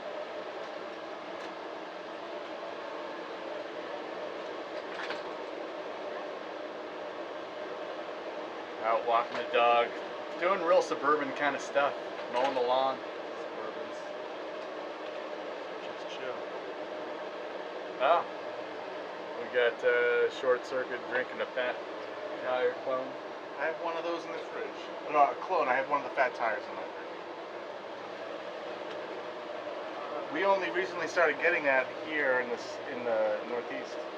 That's right. I bought a 12-pack for an event here. What was that for? You were here. I bought a 12-pack and it all got drank except for one bottle. Was that somebody's birthday? Must have been. It was the boys, Your the kids. kid's birthday. Nothing better than a kid's birthday and having lots of beer to drink. We've never shied away from having beer at our kids' birthdays events. When all the adults come, I mean, why not? I don't know. Sounds good. Okay, cool. We're going to check out that feed. Yeah, we definitely have to watch now. Yeah.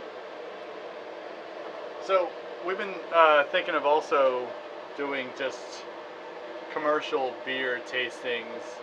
I know that's a crowded space, but we're thinking of expanding beyond just the homebrew stuff. But this could be something too. We do the Wednesday post for just us sitting around in Studio Z and chatting about what's going on, taking questions. I don't know. Doing the live thing on Sunday. Monday could be, hey, here's the latest and greatest from the craft beer store down the street. Yeah, maybe you don't get a ton of views, but it's still fun, and the people who do watch, that's what you want. That's true. Right? No, it's right. I'd rather have 100 fans that are totally into whatever we put out and want to contribute, respond back to us, than have 1 million people who don't really care. Yeah, not stopping. Good for you. You just got to keep building content and having fun, right? That's what it's about. Yeah, I agree. That's what we've been doing. Yep. As evidenced by our fun antics with trying to figure out how we're doing our technology. It's all good. Exactly. I'm finally starting to boil. Thank you for the comments on the channel. Thank you.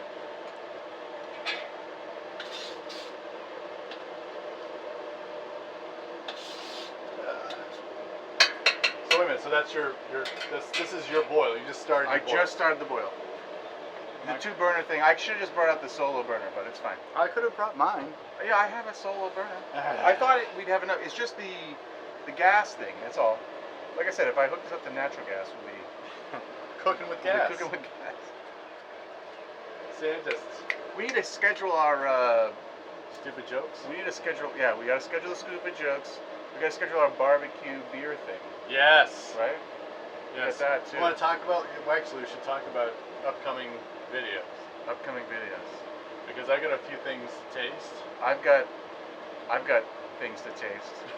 I've got like 3 or 4. Gross. I think I've got. I have a smash beer that might be going bad, so that maybe we won't taste that. I have a Wonderful. smash. I've got 2 sours. Tell me I've got the more of your stout we feelings. got to do. All right, bye guys. Smash Series and 4 was great. Thank you so much. Thank you. Yeah, we got stuff coming. Yep. Depends if I can carbonate it before we shoot more video. So I have a black lager, which you've had already, Which is nice. and then Vienna lager. If I'm feeling like I love that comment, Brian. Yes, it is. Barbecue is the other heaven on earth. I agree. I love it. I love it. When you get good Q, it's transcendent. I've been to Texas a few times over the past month Yeah. or two for business. Yeah, Good cue. yeah. Maybe that's our 3rd channel. Yeah, could be. That's a crowded space. I bet. That's a crowded space. But there's more avenues there, right? There's more there. But we're 2 idiot guys from the Northeast who Yeah, know nothing about barbecue. You know who does a weird balance is Brian Mujadi, The Life of Brian. Yes, He does I know, you love barbecue that. and he does the beer I know. thing. Yeah. Yeah. So, just gotta give a shout out. I love that guy's videos. Big fan, big fan. Big band. So we have a black lager to drink, Vienna lager to drink. Actually, we're gonna drink. Hops. All right, he's gonna put his hops in. We're gonna do a side-by-side comparison of a recipe that I formulated. That beer is probably a year old, and we'll taste one that I learned from Derek Springer. Munich malt, 5 Blades Brewing. 5 Blades Brewing. We'll compare them side by side. How about that? Yes. We'll do a Vienna lager side-by-side comparison. We'll see how it goes, man. But there's a lot of things going on with that Vienna lager that I just brewed because I also play with water chemistry as well. Smells like hops. Challenger hops. So these are Challenger hops, huh? 8.1 alpha acids. Whoa. 1 ounce. Whoa, Probably gonna be too bitter, you're bringing it. but my gravity's too high. You gotta adjust. So I'm adjusting. Not really. Don't adjust. All right, 120. 120. That's 1:20 p.m. Eastern Daylight Time. We have not done any more wet hop beer. That's a question from Kendall. It's funny now that Mike's growing hops. I have my hops going. My brother has his. Would you want to do another wet hop beer? You as a video? As a video, As as a a process, process, as We everything. we find a new angle. Okay, what's the new angle? We have to think about it, huh? I don't know. All right. Yeah. Well, Well, I'm just I mean, saying, like, yeah, we have we'll 3 see. people we know that grow. You, me, my Yeah. brother. Yeah. Well, if people are into it, we can repeat performance. You know what? Our production quality keeps getting better too. So maybe we just do it again, but we do it even better. Okay. Bigger. Bigger, better. better. This time with lasers. Pew, pew. You have Columbus hops growing, And Nugget. and Nugget. Yeah. I think I have Nugget, Chinook, and Magnum. Nice. My brother has Cascade and Mount Hood.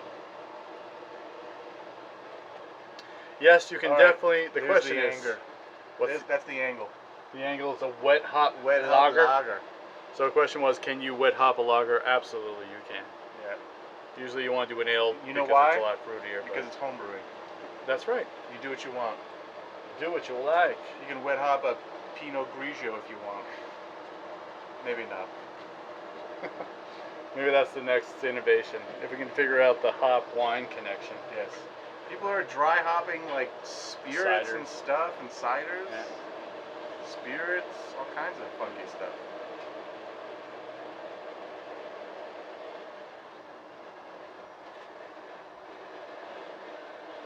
Should we open special beer before you have to finish? What do you want to do special beer? Let's do After special beer camera? now. All right. No, we'll do it right here. We'll do it right here. We're People doing wanna it see- live. We're doing it live. We're doing it live.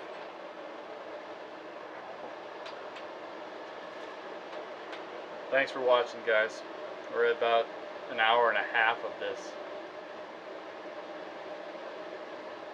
Have I kegged a wine yet? No. I've not kegged a wine. I have made wine, but I've never kegged it. I don't know if I want to keg a wine. Carbonating wine, unless, I don't know, is that a shortcut to champagne? Wouldn't be champagne. Sparkling wine? But no, I have not. Interesting concept, though. You got me thinking. If I had a white wine, and I really wanted to make it sparkling quickly. Interesting. Mike's bringing out that Cool Ship beer from Allagash Brewery in Portland, Maine. We're gonna taste it, talk about it. Should be good. Wait a minute, that's not the beer. What the heck is that? That's the wort I need to capture. I don't want to drink that. That's not going to be good.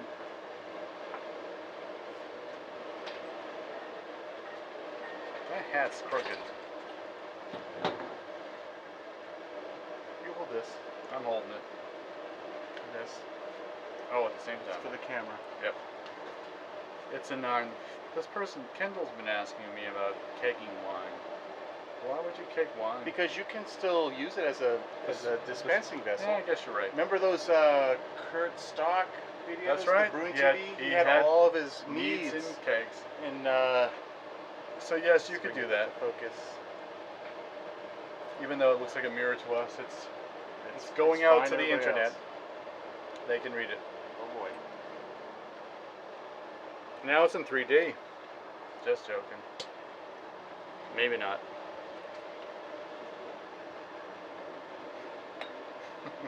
Hold it steady. Stay still. Wow, well that's interesting.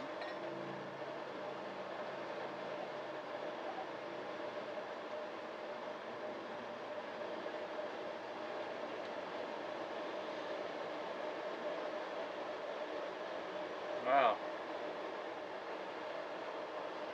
Yes. You're swirling that for Yeah, that. swirl that and go in there with it. So, just in case you probably missed it earlier, Mike's going to culture the dregs.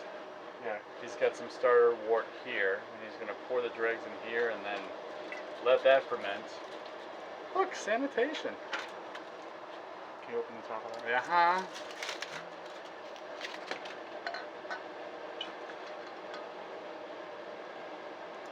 All right, brother. All right, cool. Put the foil back on top of that thing. We'll do.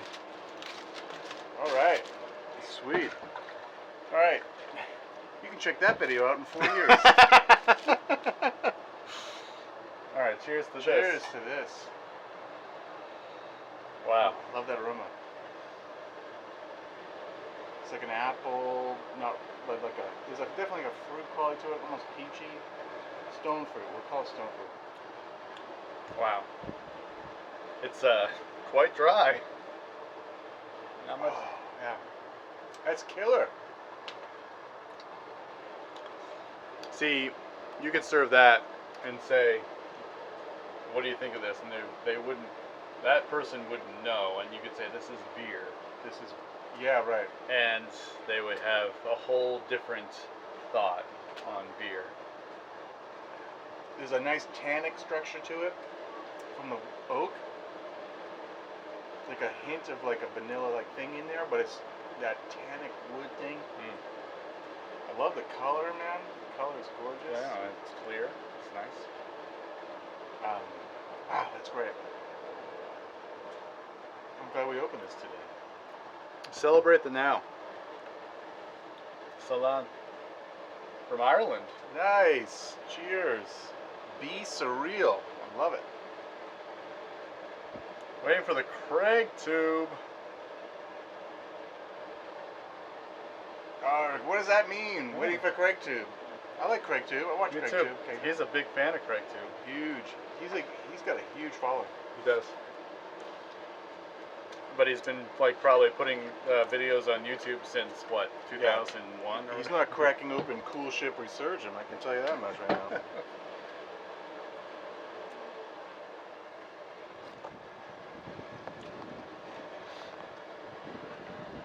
It's the same quality as a wooden. Read the question.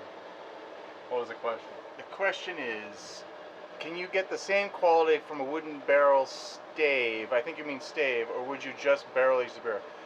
I don't know. I think at the homebrew level, you're better off playing with chips or cubes. Barrels are fine, and it's fun, and it's super cool, but the surface area to volume ratio is just never going to match what they're doing here in beer like this. So your oxidation rate is going to be much higher. Your wood exposure is much higher. You might not get the right thing. I have found that just like 2 ounces of oak cubes in something. I had a different sour beer that didn't turn out so great, but the wood character was pretty good in check. And it's just because I used a couple ounces of toasted cubes. I think for me that's just the way to go. And as a home brewer, you're probably getting oxidation levels just from your transferring in your vessels that is way higher than what you get in a professional barrel anyway. So maybe having to be in a barrel is, I don't know, might be a waste of home brewing resources when you could just get away with cubes. Have any thoughts on that? I've always wanted to get a barrel though. Oh, definitely, no, without a doubt, it's definitely a cool idea. Yeah. I just think if you really wanted to focus on making great barrel-aged tasting beers, Yeah, I wouldn't spend controlling the $300 process- on exactly. I wouldn't spend $300 on a barrel. I'd try it out with cubes first, or shoot, I forgot the name of it, but the Spirals? Yeah, the spirals. Like Spirals that. increase your surface area, so it'll be less contact time. I use that, and that's great too. But I have I got a pound of cubes sitting, waiting for something, and I think so. That's the other thing, friend. When are you gonna come over? We're gonna do this whole huge video. Yes. Of Let's go now. I have 15. First of all, you have an open flame. All Don't right. do that.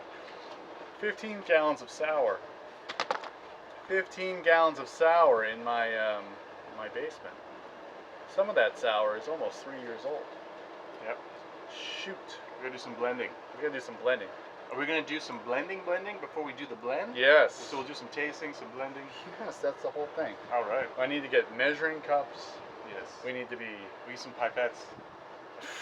Do we have to get that small? Well, we can do like 1-2 mLs at a time. You can meter it out. Okay. Or tablespoons, whatever works. I We're was, getting a bunch of tasting glasses. I was thinking that we'd have even just half cups. Yeah.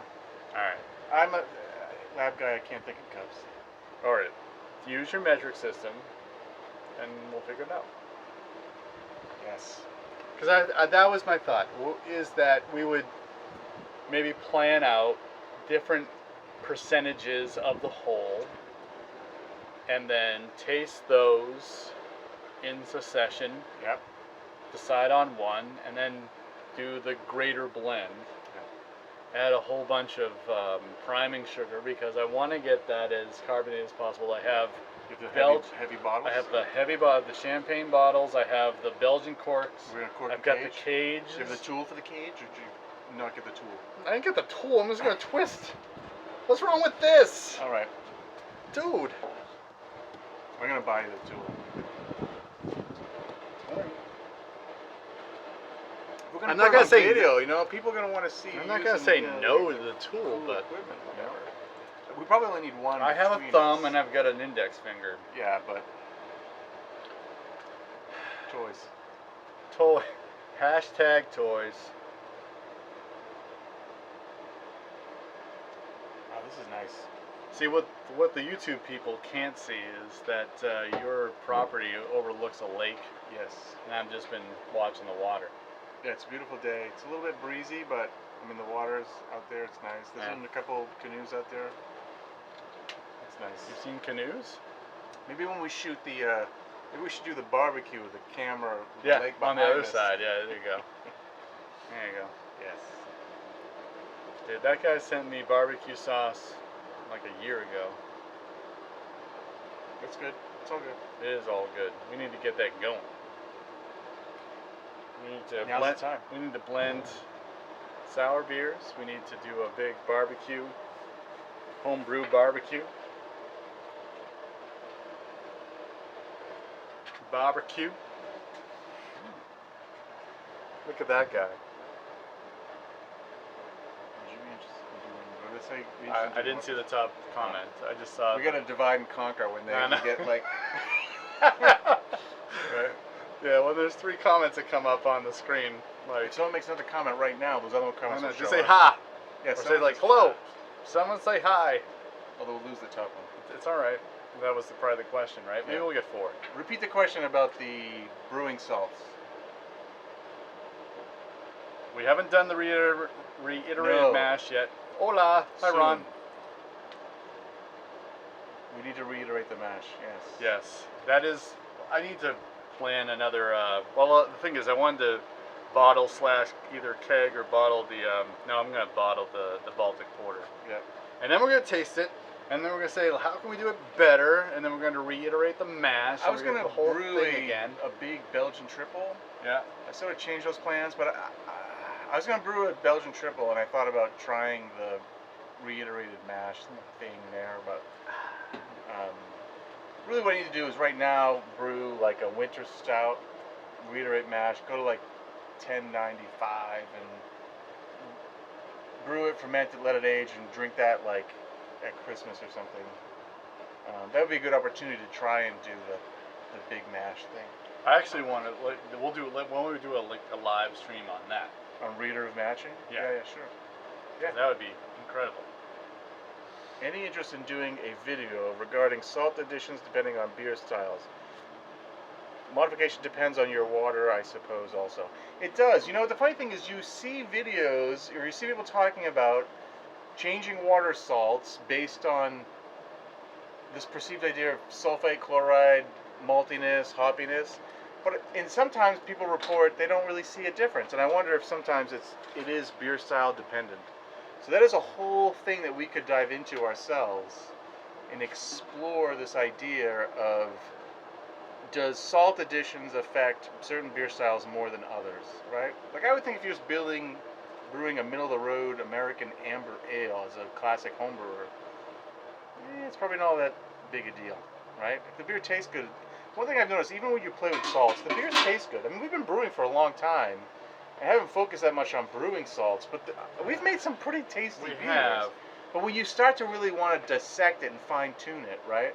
Yeah. That's when you start to get, maybe I want to kick the salts this way or that way. Like with the IPAs, we've talked about that. All I know is the first time I really started playing around with brewing salts, we had our Saison Showdown. Yeah. And that tasted like I put a lot of I don't even know what I put a lot of gypsum into that Saison. That was a bad choice. It tasted horrible. It tasted like Yeah, it tasted very chalky, and that was not. But you have to learn. You gotta learn and do. Too much minerals for you? Mineral content for you? Yeah, it was bad, man. It's horrible. What are you gonna do with that? I'm gonna go put this in a safe place. All right, put it somewhere. And maybe I'll take a picture and post it on the blog. Yeah. Yep. Adam, we are also putting additions into our ESBs, or best bitters actually. I think this is kind of lower than an extra special bitter, so it's probably just bitter. So, do I have my little sheet? Shoot! No. But I played around with some brewing calculators, like I noted. Brewer's Friend, that website has a brewing calculator, and you should definitely try to check it out. All right, Adam, post the profile you're using so you can share with everybody. But the whole point of this particular community brew, I'm a little selfish about it. I really wanted to make an English bitter that tastes like it was brewed in England, and I'm hoping that with the community sort of chatting with each other and being objective about it, then we can really drill into water chemistry and figuring out. I know we can't totally replicate the brewing session, but maybe from sharing with each other, we can figure out the brewing water chemistry that one needs to brew a proper English bitter. Oh, taking notes. You gotta take notes. Gotta take notes. I've realized I haven't been taking notes. I gotta catch up. All right, so, yep, Adam's posting his water chemistry there.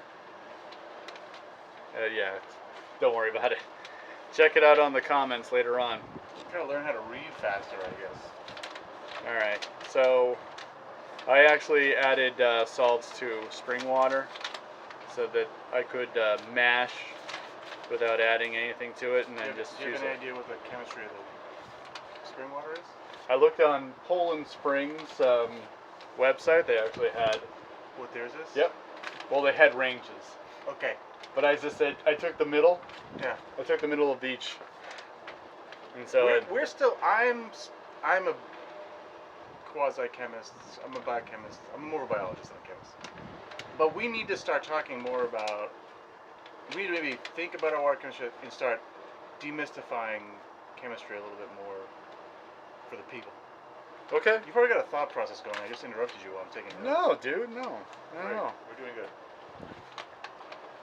The reason why we call ourselves Brew Dudes is that I'll say dude all the time. Dudes.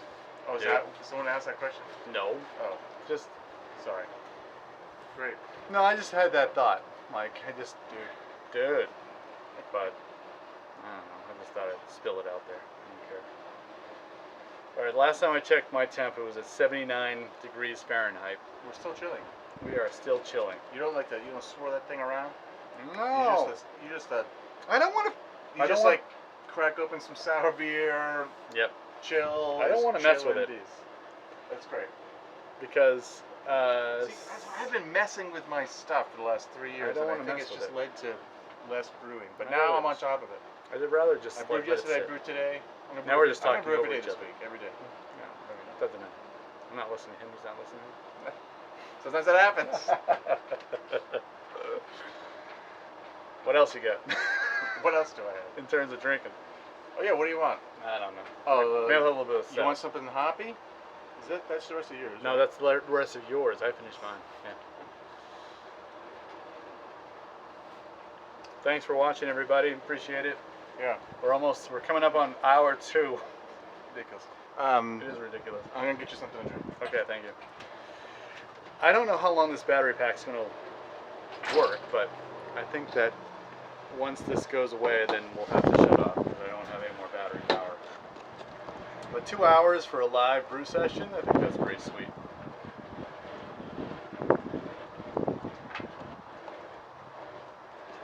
Hanging out.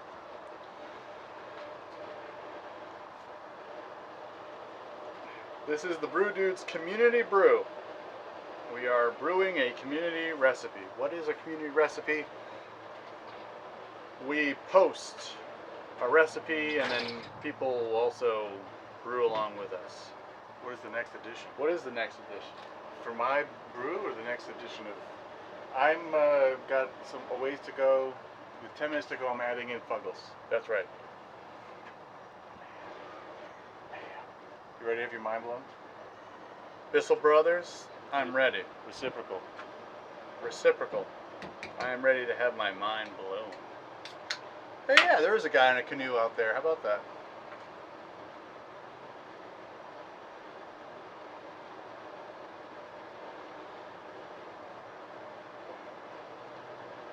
Some New Thank England you. IPA coming at you. Look at that. Maybe we should capture this yeast. Is it good to use 5-2 stabilizer? In my opinion, absolutely not. That's that. What is the best homebrew starter kit for a new homebrewer? Alright, hold on to that question. Okay. 5-2 stabilizer. It's interesting stuff, but you have no idea what you're actually adding. And if your water chemistry is really bad to start with, it's not actually going to get you to 5.2. There's no magic way to do that. If your chemistry is so awful that you can't get to the 5.2 on your own, 5.2 stabilizer is not going to get you. If your water pH was like 3 or 10, 5.2 stabilizer is not going to get you there. So it's kind of a joke, not a joke, but it's just your water chemistry has to be close to 5.2 in order for that product to bring it back into range. You know what I mean? So There's a lot of neighbors around, dude. yeah, neighbors. It's all good. It's all good. What was the other question that we said hold on to? What's the best starter kit, right? Was something Yes, like that? the best starter kit for a home brewer. Where do we go from there? I mean, we could talk about our own experience, and I actually loved that experience. I think that, to me, if you have the space to ferment and brew 5 gallons, I would just get a normal kit, like a starter kit that has buckets and you know, a capper and all that stuff. And Yeah. I mean, that's how I generally like to rock it. Yeah, I think you need I would not shy away from a basic kit that had a regular 6-gallon plastic bucket and then a second bucket for bottling out of. Yep. You don't need to, I think it's widely known now, you don't need to worry about secondary fermenter.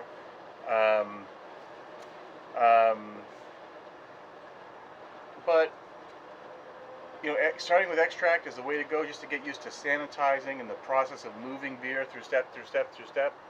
And then when you're ready to dive into all grain, I think brew in a bag is like the best way to go. I mean, Yep. you can even start all grain brew in a bag right in your original first in a bucket. I know. You know, It's and beautiful. then clean and sanitize it after when you start your boil. You're good to go.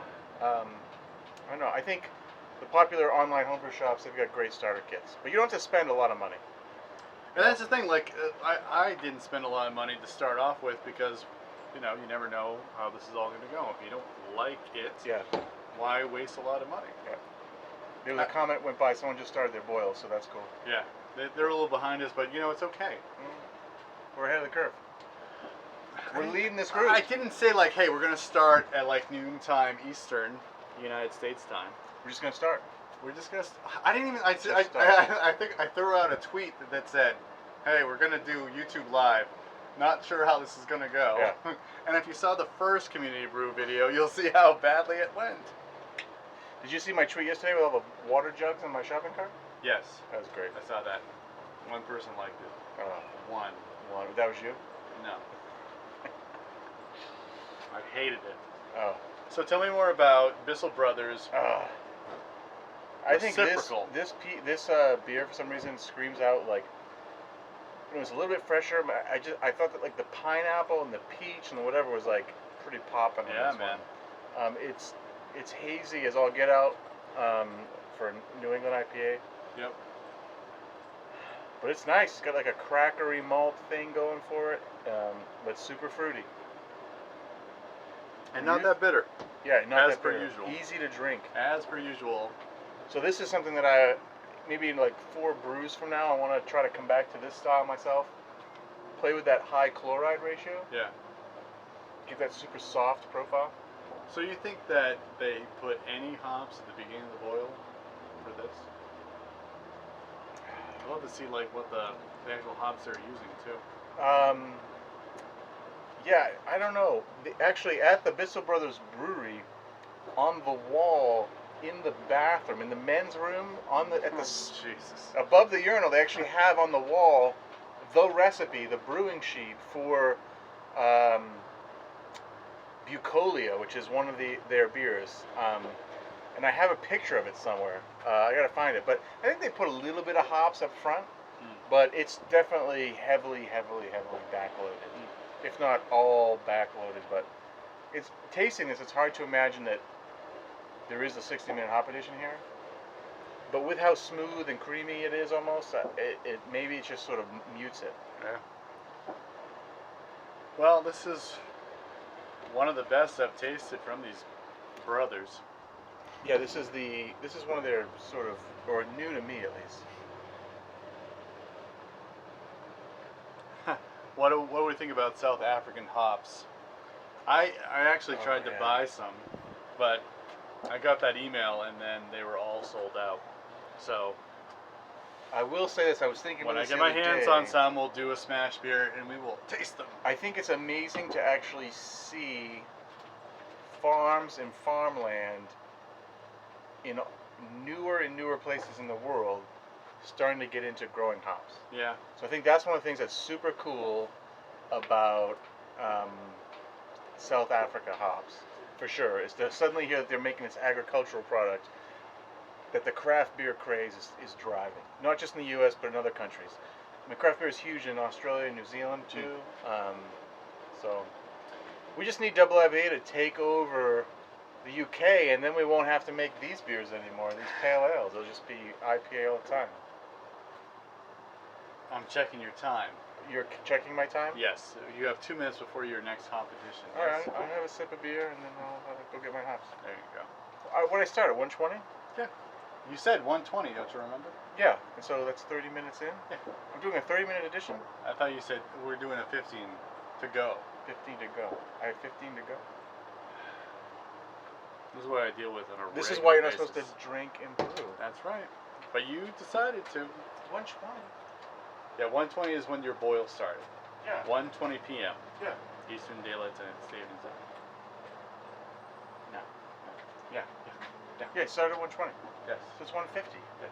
It's only 30 minutes. Yes, I thought that you were doing a 30-minute edition. No. You're I'm doing a 10-minute edition 10-minute? of Fuggles. You're breaking it. Yeah. Okay. What did you do? You just did a I did a 5 and a 60, 0. 60? 15. 15. 0. Yeah, I got time. I'll do 15 and 0 with mine. Your kids are not watching you online because they're walking down the street.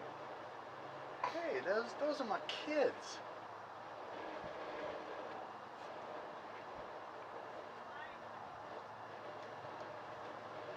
All the people checking us out. They are.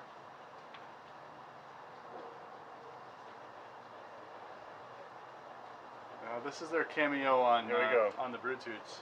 They are very expensive. Those hops are expensive. Say hi. Go say hi. This one. Hi. And then this one. Come here, boy. Come here, boy. Come on. I like that shirt. Hey. Say hi to the camera. Ready? Like that. Say hi. There you go. Good job. Get your alligator. All right. Hey. His other 7 kids couldn't make it today. They're with their other mother. Bye, wifey. Bye. Just joking. This is what happens when you're 2 hours in to live streaming. So we're setting records. Our first live stream, we're going 2 hours. This is beyond all. How are you doing temperature-wise? Are we Well- just burning through my water or what? Yeah. No, the last time I checked, we were at 79. Okay. I could check again. All right, is it fine? But we're not. I know how this goes. Okay. Takes a while. To be honest, it takes about an hour to chill down to. Wow. So fermentation.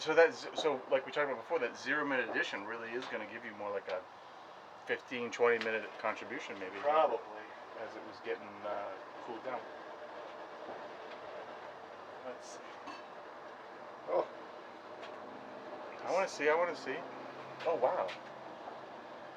Can we show the peeps? Yeah, just. It's kind of scary. I'm not going to touch it. Yeah, let's not touch it. 77, 78 degrees. See, Without it moving around, it's cool. The brake material's kind of like, whoa. It's cool. Very good. was it drop egg soup? It is drop egg soup. Egg drop soup. Egg drop soup? Drop egg soup? I drop a lot of eggs when I make soup. I dropped an egg this morning when I was making an omelet on the floor. Poop on his I was stick. like, oh. My wife said, oh, and I turned and said, this is the kind of day it's going to be. No, dude, why But say we're doing that? good, but we're doing fine. We've recovered. We've recovered.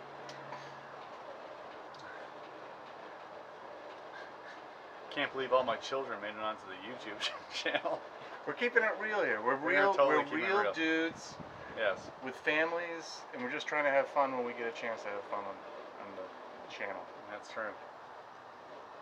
We just have to get your youngest son on, and then And then It's a the full cycle house. is complete. it's a full house. Yes. Well, he's still in his pajamas. So I asked him this morning. You gotta get dressed today? The older one had to go play baseball. The Yep. younger one was just going to stay at home. And I said, "Are you going to change your clothes today?" He said, "No, I'm PJs." All right, great. All right. I have no idea where his mom is. No, I think his mom is sleeping. I think mom is sleeping. Mom had a late night last night. Mm-hmm. Mom was out with my wife last night. Yes. It was a late night. Action packed. It was a 2-bar night. It was Yes. a restaurant. Like, there's a new Mexican restaurant that just opened in our neighborhood, and they went to check it out. And then they walked down to the towny bar down the street, and things were just taken care of. Yes.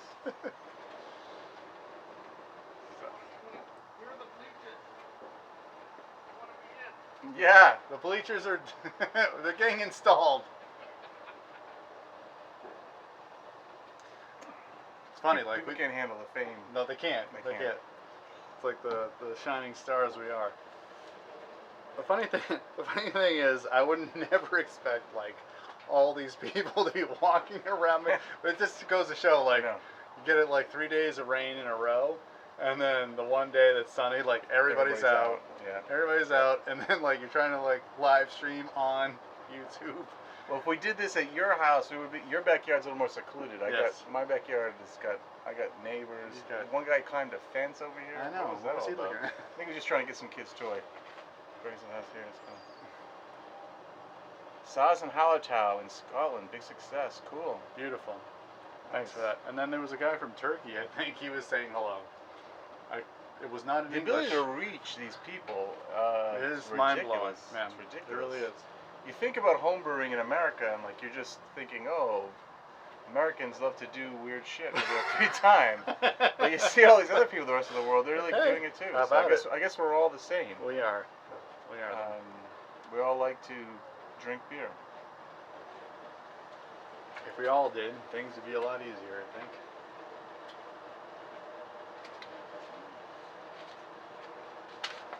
All right, what note are Look you at taking? look at. Look. See, this is my notes from last night, brewing by myself.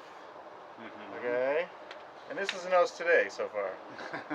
We're having trouble. That's because you're talking to my I'm not, phone. Exactly. You're talking I'm to my not phone. keeping up with the notes. The green light says that we are charged, like beyond the sadness We're of ready like for the 2 hours. 15% to go. Yep, 2 more hours. Sweet. I would hope that I should have told more of our goofy friends that we were doing this. That guy has. We'll tell our goofy friends we're doing this now that we've mastered the 2-hour live stream. Then we can just talk to them. Because they'd be leaving comments that nobody wants to see. Yeah, that's true. They would ask us questions that had nothing to do with what we were talking about. Yeah. Nobody wants to talk about that like one time in high school. Yeah. Is one of these taster glasses clean? Define clean. No. What are you trying to do? I'm just gonna grab a little sample of wort so I can check my gravity mid Love it. process. Love it.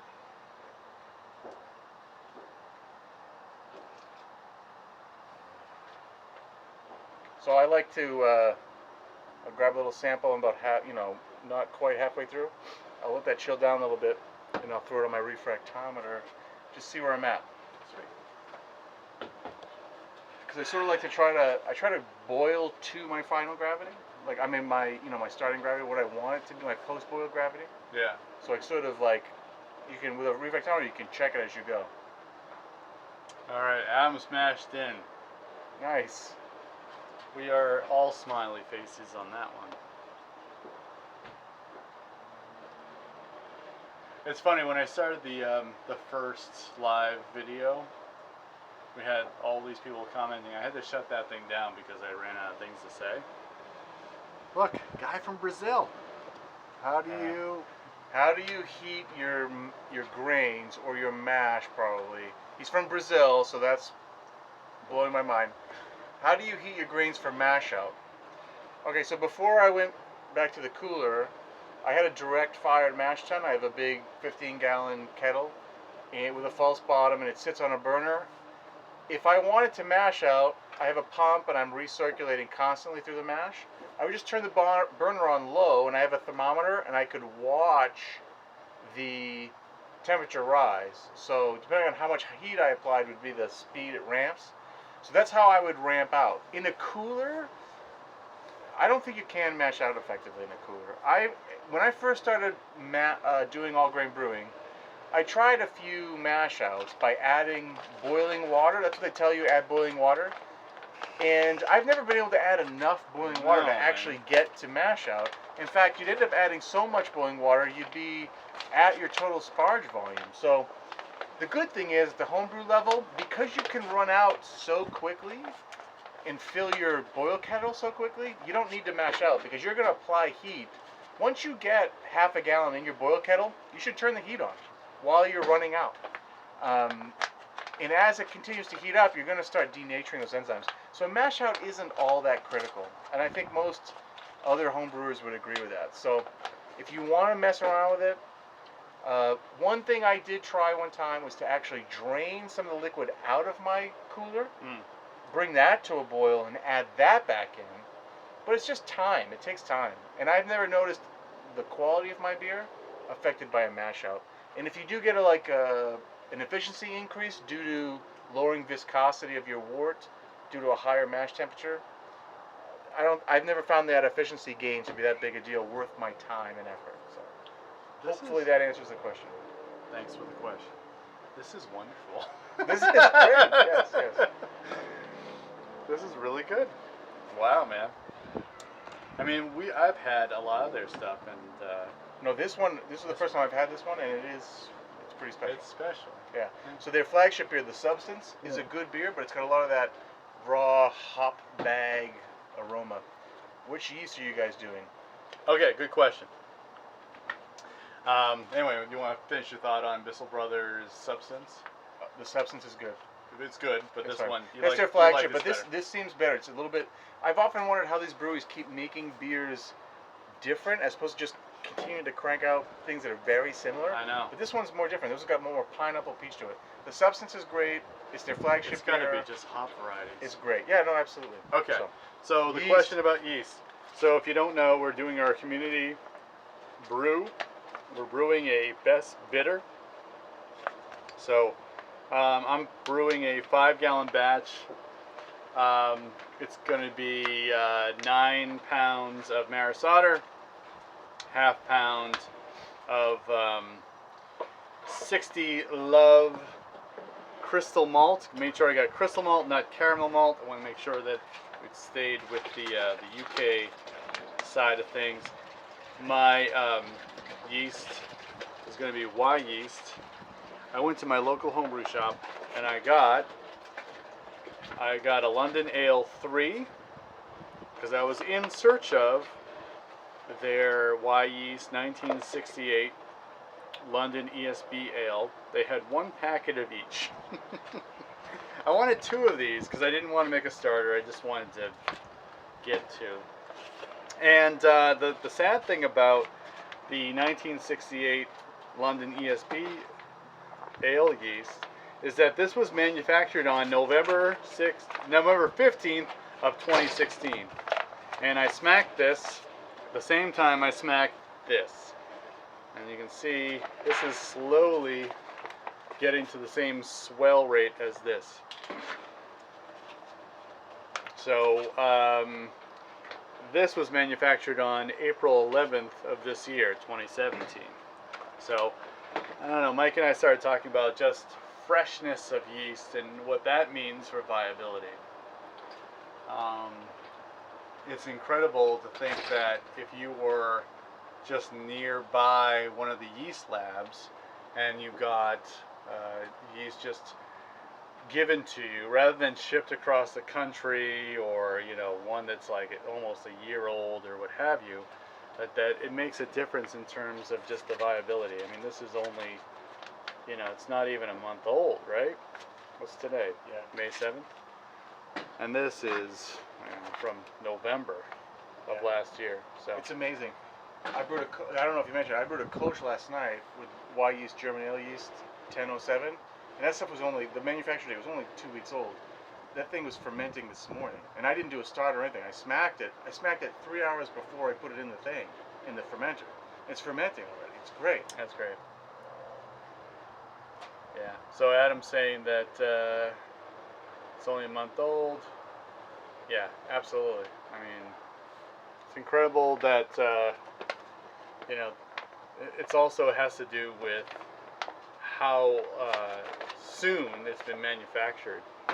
That changes the whole game in terms of like the viability of it. Did you see that question from Scott T? Scott T asks if doing a 2.5 gallon brew in a bag in a 5 gallon kettle is okay. Yes. Make it happen. It is. There are no rules. Make it happen. You can definitely do that. Not a problem. The only thing with brewing a bag to be careful is if you want to apply more heat because you're losing temperature, and in a bigger vessel you might lose temperature faster, just make sure the bag doesn't scorch onto the bottom, because when you pull it out it'll rip. And so just be mindful of that, and you can do whatever you want. Yeah. You know what I like to do is oh look, squeeze clamps. That's a big clip. It's a squeeze clamp. It's a clamp, not you can always twist up the top of your bag and squeeze clamp it to the top of the kettle so it sits off the bottom. Boom. Cool. Yeah, he's all right. He's all right with volumes. Nice. And there's another question about American ale for the pineapple wheat. I think that's a really cool idea. I think so too. I saw that pineapple wheat comment go by like 2 hours ago, and I'm really intrigued by the pineapple wheat. Yeah. I've been thinking a lot about fruit and wheat lately, so I was looking back at my brewing notes not too long ago, and I thought, man, I used to brew like with wheat almost 50% of the time. So it's definitely something I want to do more of right now because the weather's starting to get good. More comments from Brazil. I think it's the same gentleman. I know, but Brazil. I love Brazil. This is mine. This is mine. That is yours, believe me. Thanks for joining us. Believe me. Believe me, I keep saying that. That's a stupid thing to say. I appreciate your time. And Mike does too. But lesser. Lesser than me. I'm glad I'm cracking myself up. Alright, are we going to take another gravity reading? Well, I didn't check it before. I just let it sit. I'm just saying, like, you took one at the beginning of the boil, so now you're going to take one halfway through the boil. Hence, another gravity reading. Yep. There we go. A couple drops in there. Yep. I get very serious about my analytical stuff. I know. You're a scientist. The numbers. I need to see the numbers. You're a senior scientist. Oh boy. What does it say now? We're at 10:48. I'm going to do this before. It didn't work good last time. I'm going to do it again. Oh. There we go, everybody. Look at that. So it's... May I look? Yeah. All right. It says 12 degrees Plato, which times 4 is how I do it. I know it's not exactly correct, but you know what? If you're consistent, that's all that matters. So I just multiply by 4. I gotta get myself. So I'm at 10:48, which I'm getting pretty. My finishing gravity is going to be higher than 10:50. Uh oh. I'm going to have to temper it with a little water. Now my measuring stick. Show the people your measuring stick. That's a copper. So I got copper tube. It sits on my kettle, okay, just like this. It hangs in my kettle, and I measured it once it hung, and then I cut with a hacksaw marks starting at 5 gallons. So 5, 6, 7. So I put this little rubber O-ring when I was filling the kettle from the mash tuns until I got to 7.5 gallons, and now I'm trying to boil down to 6 gallons, which is right here. That's incredible. Well, one thing I noticed a long time ago is that volumes, being accurate with your volumes is like extremely helpful, at least for me. When you're concerned about the numbers as much as I am, as a bench scientist guy. I can't. So we have a cardboard box that's holding up my camera here, my little camera here. It's my phone. And it has all this packing tape on it, and some of it floats down like this. What other live YouTube stream are you gonna get this? You're not. I totally messed up your chitty chat. No, I was done with that. My question to you, actually, someone asked me what our brewing volumes were going to be. I said 5 gallons, but you can brew up to 15 gallons on that.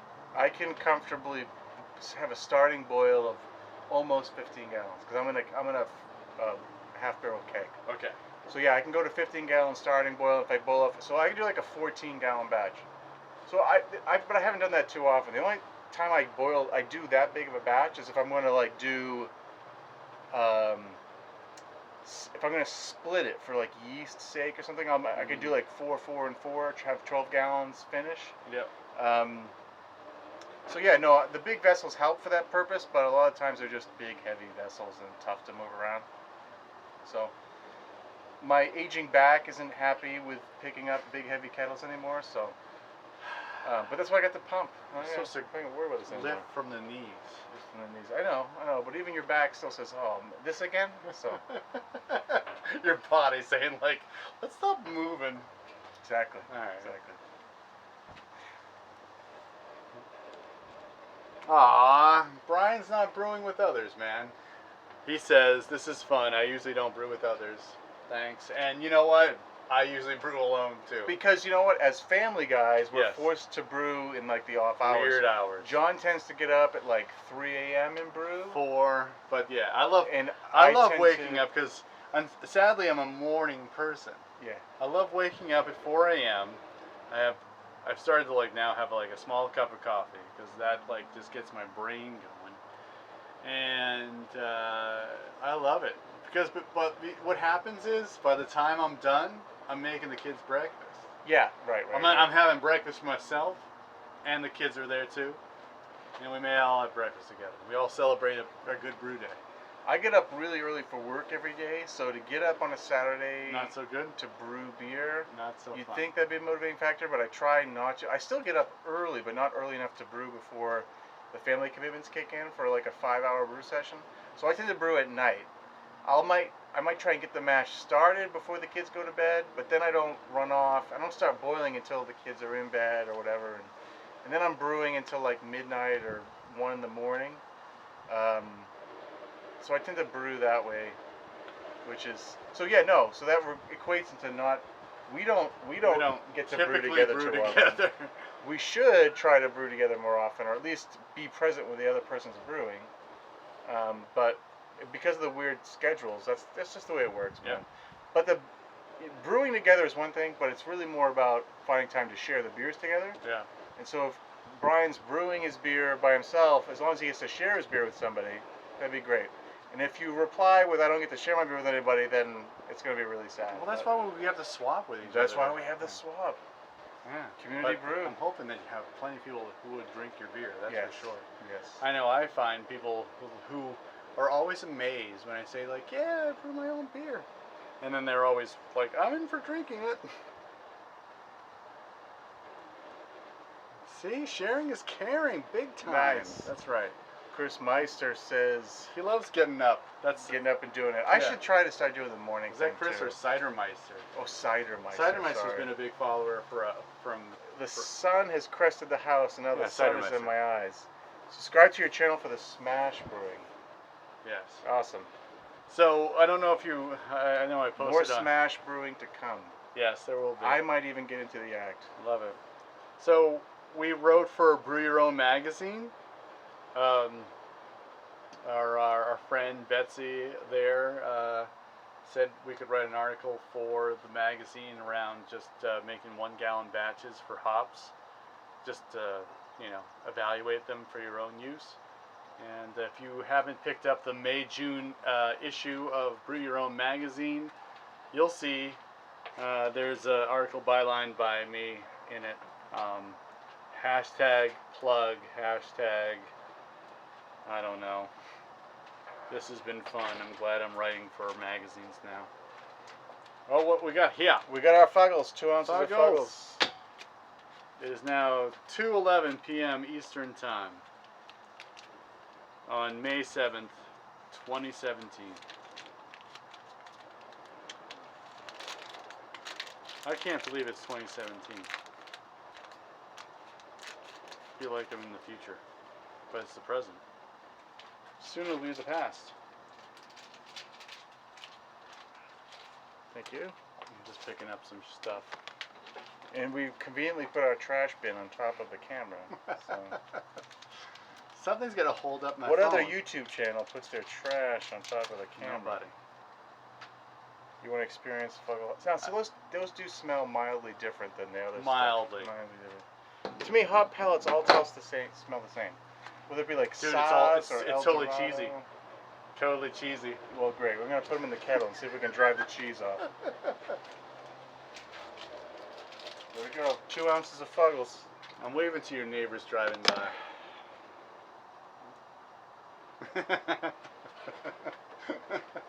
See, I've been saying like some derogatory comments about your neighbors, saying like when I'm off camera. Yeah. Because I say to myself, well, you know, I say like, well, maybe they'll come over, and then I say, maybe not. Maybe not. But it's okay if they come over. It's fine. I mean, I don't know how much they want to be a part of a like, live YouTube stream. We're doing pretty good. I'm at like 6.5 gallons. Good. So another 10 minutes, I'll be less than that.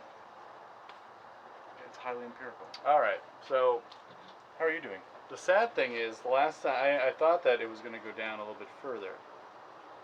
But thanks, Rich. It does need to happen more often. How much time do you? Oh, for the entire process. I would say from start to finish, when I'm brewing by myself and not talking to this guy the whole time.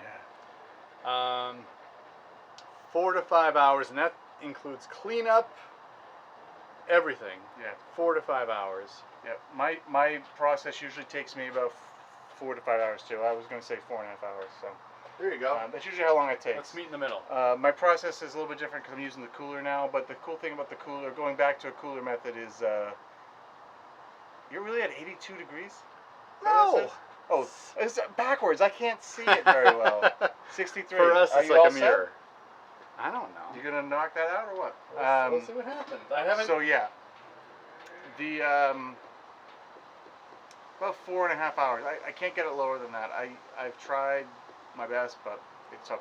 I think the way you get to yourself to a 4.5 hour brew session though is pre-planning. You gotta have everything weighed out, all your grains crushed, your hops aliquoted out, measured out, your brewing salts measured out. A great thing too that I've noticed too is like one thing that makes a brew session enjoyable is, for me, drinking beer, but to clean and sanitize my fermenter the night before, because I always end up somewhere in the mash process or in the boil process. Oh, I gotta get a fermenter, and I'm looking at fermenters and they're dirty and crusty, and I gotta find one. So that's definitely something you gotta do. Like elk throwing bows. So near the coil of my chiller, it's 62 degrees Fahrenheit. Outside of the coil, it's 70 degrees Fahrenheit. I think we're ready to rock. Okay, good, because in 10 minutes I'm gonna need the water. Okay. So, what do I do now? What are you gonna do now? What are you gonna do now? I thought I could turn the water. get a towel and put my kettle over here, and then. Okay. And then use my. I'll get you a towel. Thanks. I also need to use the little boys' room because we've been drinking beers. I know where it is. I'm just saying I got to use it. I've had 3 beers now, and now I need to use the phone. All right, I'll get you a towel. I'm fine telling people that on YouTube. I'm just saying that to make you laugh. I don't care. We're all friends here. We're all friends here. Yeah, you can put that back. You don't need that. I'm gonna move your scale over here. Are we still streaming? We are totally streaming.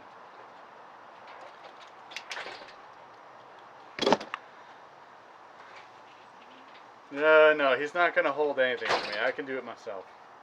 Nice. Are we getting those types of comments? Yeah, of course. Well, I'm opening it. When you stream for 2 hours. I'm opening it. Well, almost 2.5. I'm opening it up for comments like that. All right. I'll be back. Don't let him say stupid stuff. It's me again. I'm going to dry my hands off. Alright, so I am passing sanitizer through the pump, through my plate chiller. It's taken him approximately like an hour and a half to chill. I'm going to chill in like 5 minutes with a plate chiller. Nice. Adam Peterson. I don't know what we're gonna do for more beer when we're done with this adventure. Is this mine?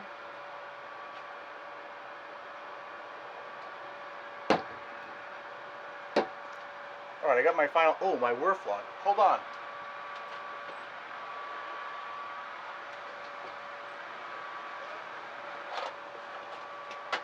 Last night I brewed a Kolsch, and I finished the whole brew, and I realized I forgot to put my finishing hops in. So I actually put them into the primary fermenter. A little bit nervous because the cup I had the hops weighed in wasn't all that clean looking. So I said, what the heck? I put my 2 ounces of Sots in there with my yeast. It's fermenting this morning, so hopefully the fermentation is going to stymie any issues from a dry cup, dirty cup. He's back. I love your clean facility. I had to duck away from the camera for 2 seconds to get my Werflock. Oh. I forgot to put Werflock in there. Oh, now you have. So, but now we're all set. Okay. Well, been doing the community brew. We're brewing a best bitter that we put a recipe out on the intranets, and we're hoping that if you are watching this, you also brew along with us. I know there are many people brewing along with us and commenting and saying hey and all that stuff. We even discussed the weather across the world. It was great. But my wort is chilled to fermentation temperature, so it's now time for me to take from the kettle and put into my fermentation vessel, which I know people were asking.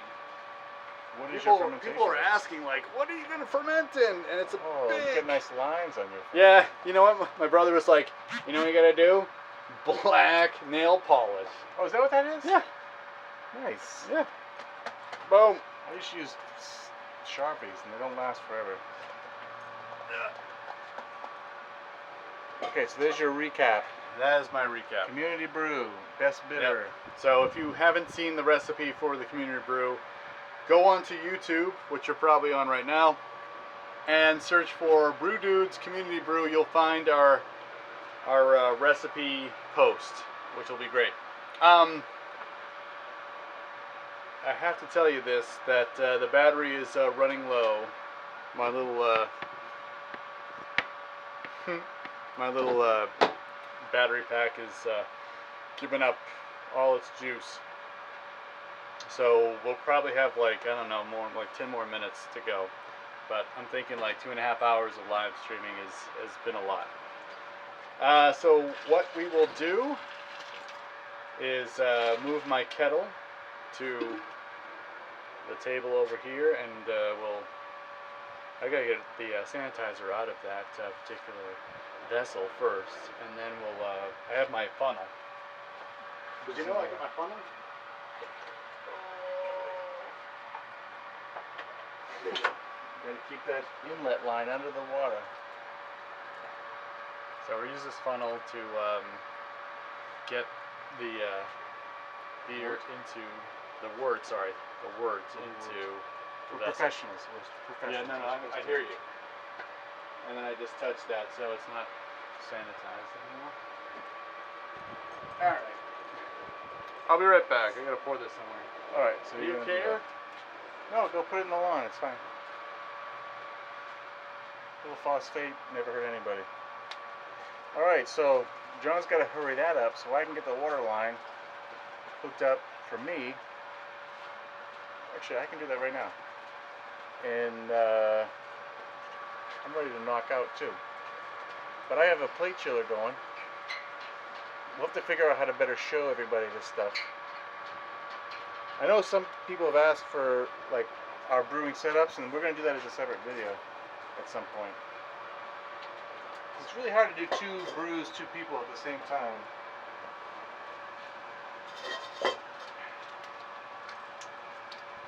Good stuff happening here. I'm hooking up my water line to my plate chiller. Then I got to grab the exit hose from his chiller.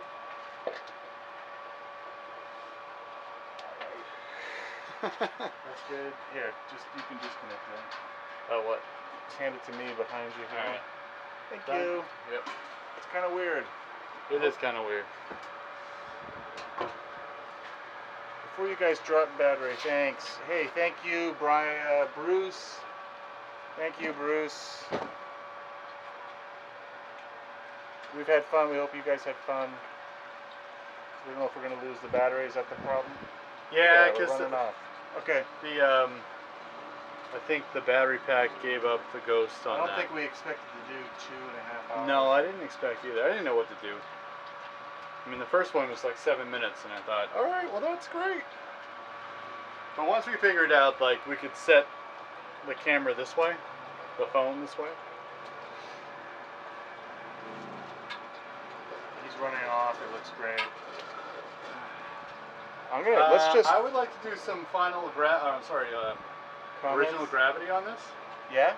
And then we can do some final comments. May I use your pipette or whatever? Yeah. What do you want to do? Yeah. There you go. I'm just gonna capture a little bit of that. Grab it. There you go. Nice. Okay. Look at that. This is John's vert at this point in time. Vert. The appropriate German. That is right.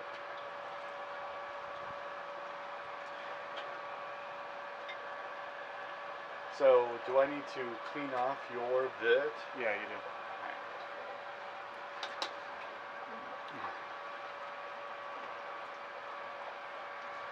I should have brought over my hydrometer. Your hydrometer. Is that the way to say it? Yes, it is. Hold on. Hang on. Hang on. All right, go ahead. Put a couple drops in there.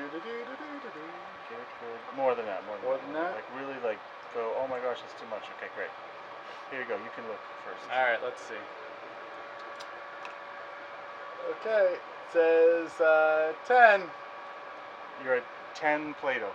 10 Plato. All right, so you're at like a 1040 wort. Beautiful. All right, that's a little lower than I thought. I think I was going for like 1045. But It's all good. that's what we got. All right, I'm gonna start my chill here. Do your chill, and I'll kind of talk to the people. So if you're just tuning in, we're sort of coming to the end of our live stream of our brew session. This is the Brew Dudes Community Brew. We are brewing together, or some people are brewing together. We posted a recipe last month. We're hoping that people will brew this recipe together with us. And if they let us know via email to our email address, dudes@brew-dudes.com. If they write to us, then what we'll be able to do is give you a couple of addresses. I mean, we'll coordinate with everybody who brews this recipe and also wants to contribute to the swap. If you have an address, we'll give you 2 addresses. You'll ship off 2 beers. You'll get 2 beers back in return, and that's how it's going to go. And we chose a recipe for best bitter, which is a historical English ale recipe, and I really wanted to figure out water chemistry, how it plays a role in this particular kind of style. So if you're down for that, I mean, the big other reason why we chose this style is that it's kind of an inexpensive recipe to brew. Like you don't have to get a lot of malt. Certainly not a lot of hops either. When it comes to, in comparison to like New England IPAs or something. And I don't know. I think it's just trying to figure out the lowest common denominator. Not a lot of money to contribute to the community brew. I'm chilling. Dude is chilling. And I can tell you that Adam's excited because there's no one near him who brews. So to be able to swap with other people who also brew is a big deal. And I get that feeling too. Like, I'm pretty... You're not the first person to say who was like really excited about this. I think we are all pretty excited about it.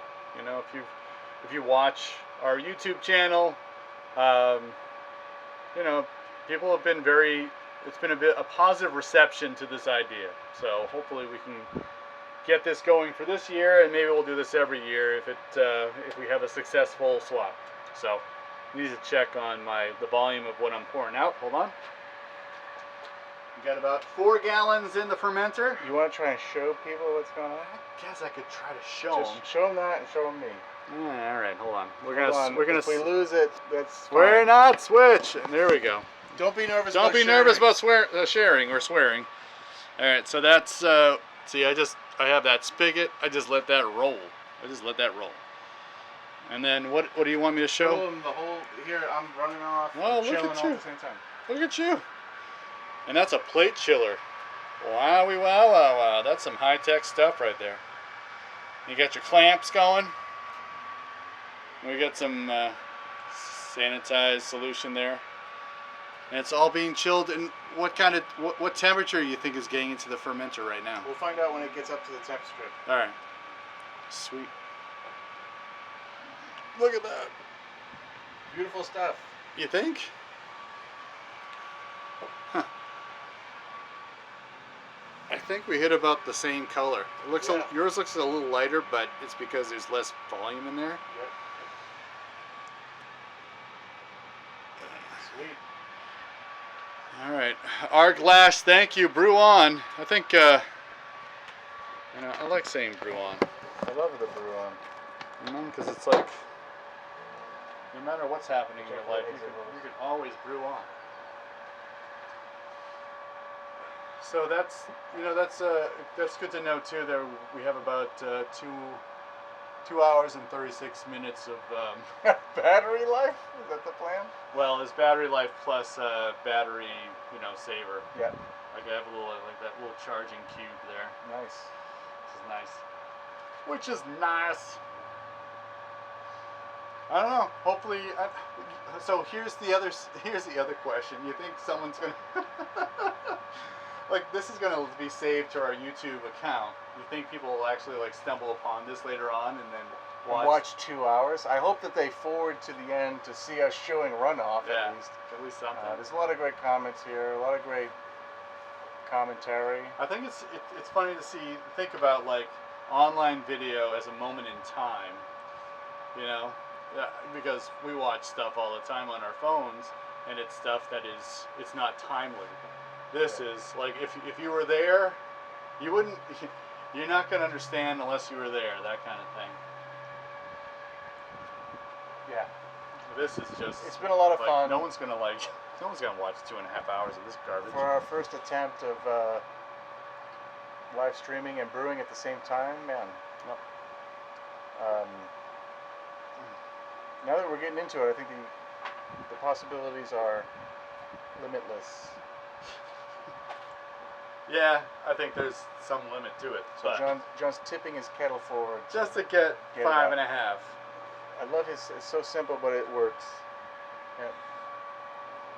There you go, 5.5, done. Yep. All right, so I'm gonna sanitize these packets. I'm gonna cut them open. I'm gonna put the yeast in. I'm gonna put the stopper on. Oh, I gotta hydrate my yeast. With the yeah, you should do that. Yeah, do that. You've been talking about hydrating your yeast for the past 2.5 hours. And then I'm going to pitch these. I'm going to put my stopper on. I'm going to put my airlock on. I'm going to go home. All right? You got anything else to say? It's been a great day. This has been fun. All right. Appreciate it. Thanks for all your comments and your views. And if you're watching this not live, thank you. Exactly. Thanks, Paul. Appreciate everything. Thank you. Certainly our knowledge and opinions are important to us. Yes. For John and Mike, brew-dudes.com. Brew on. Cheers. And cheers. Here's my thumb. I'm finishing this now. Bye. Okay.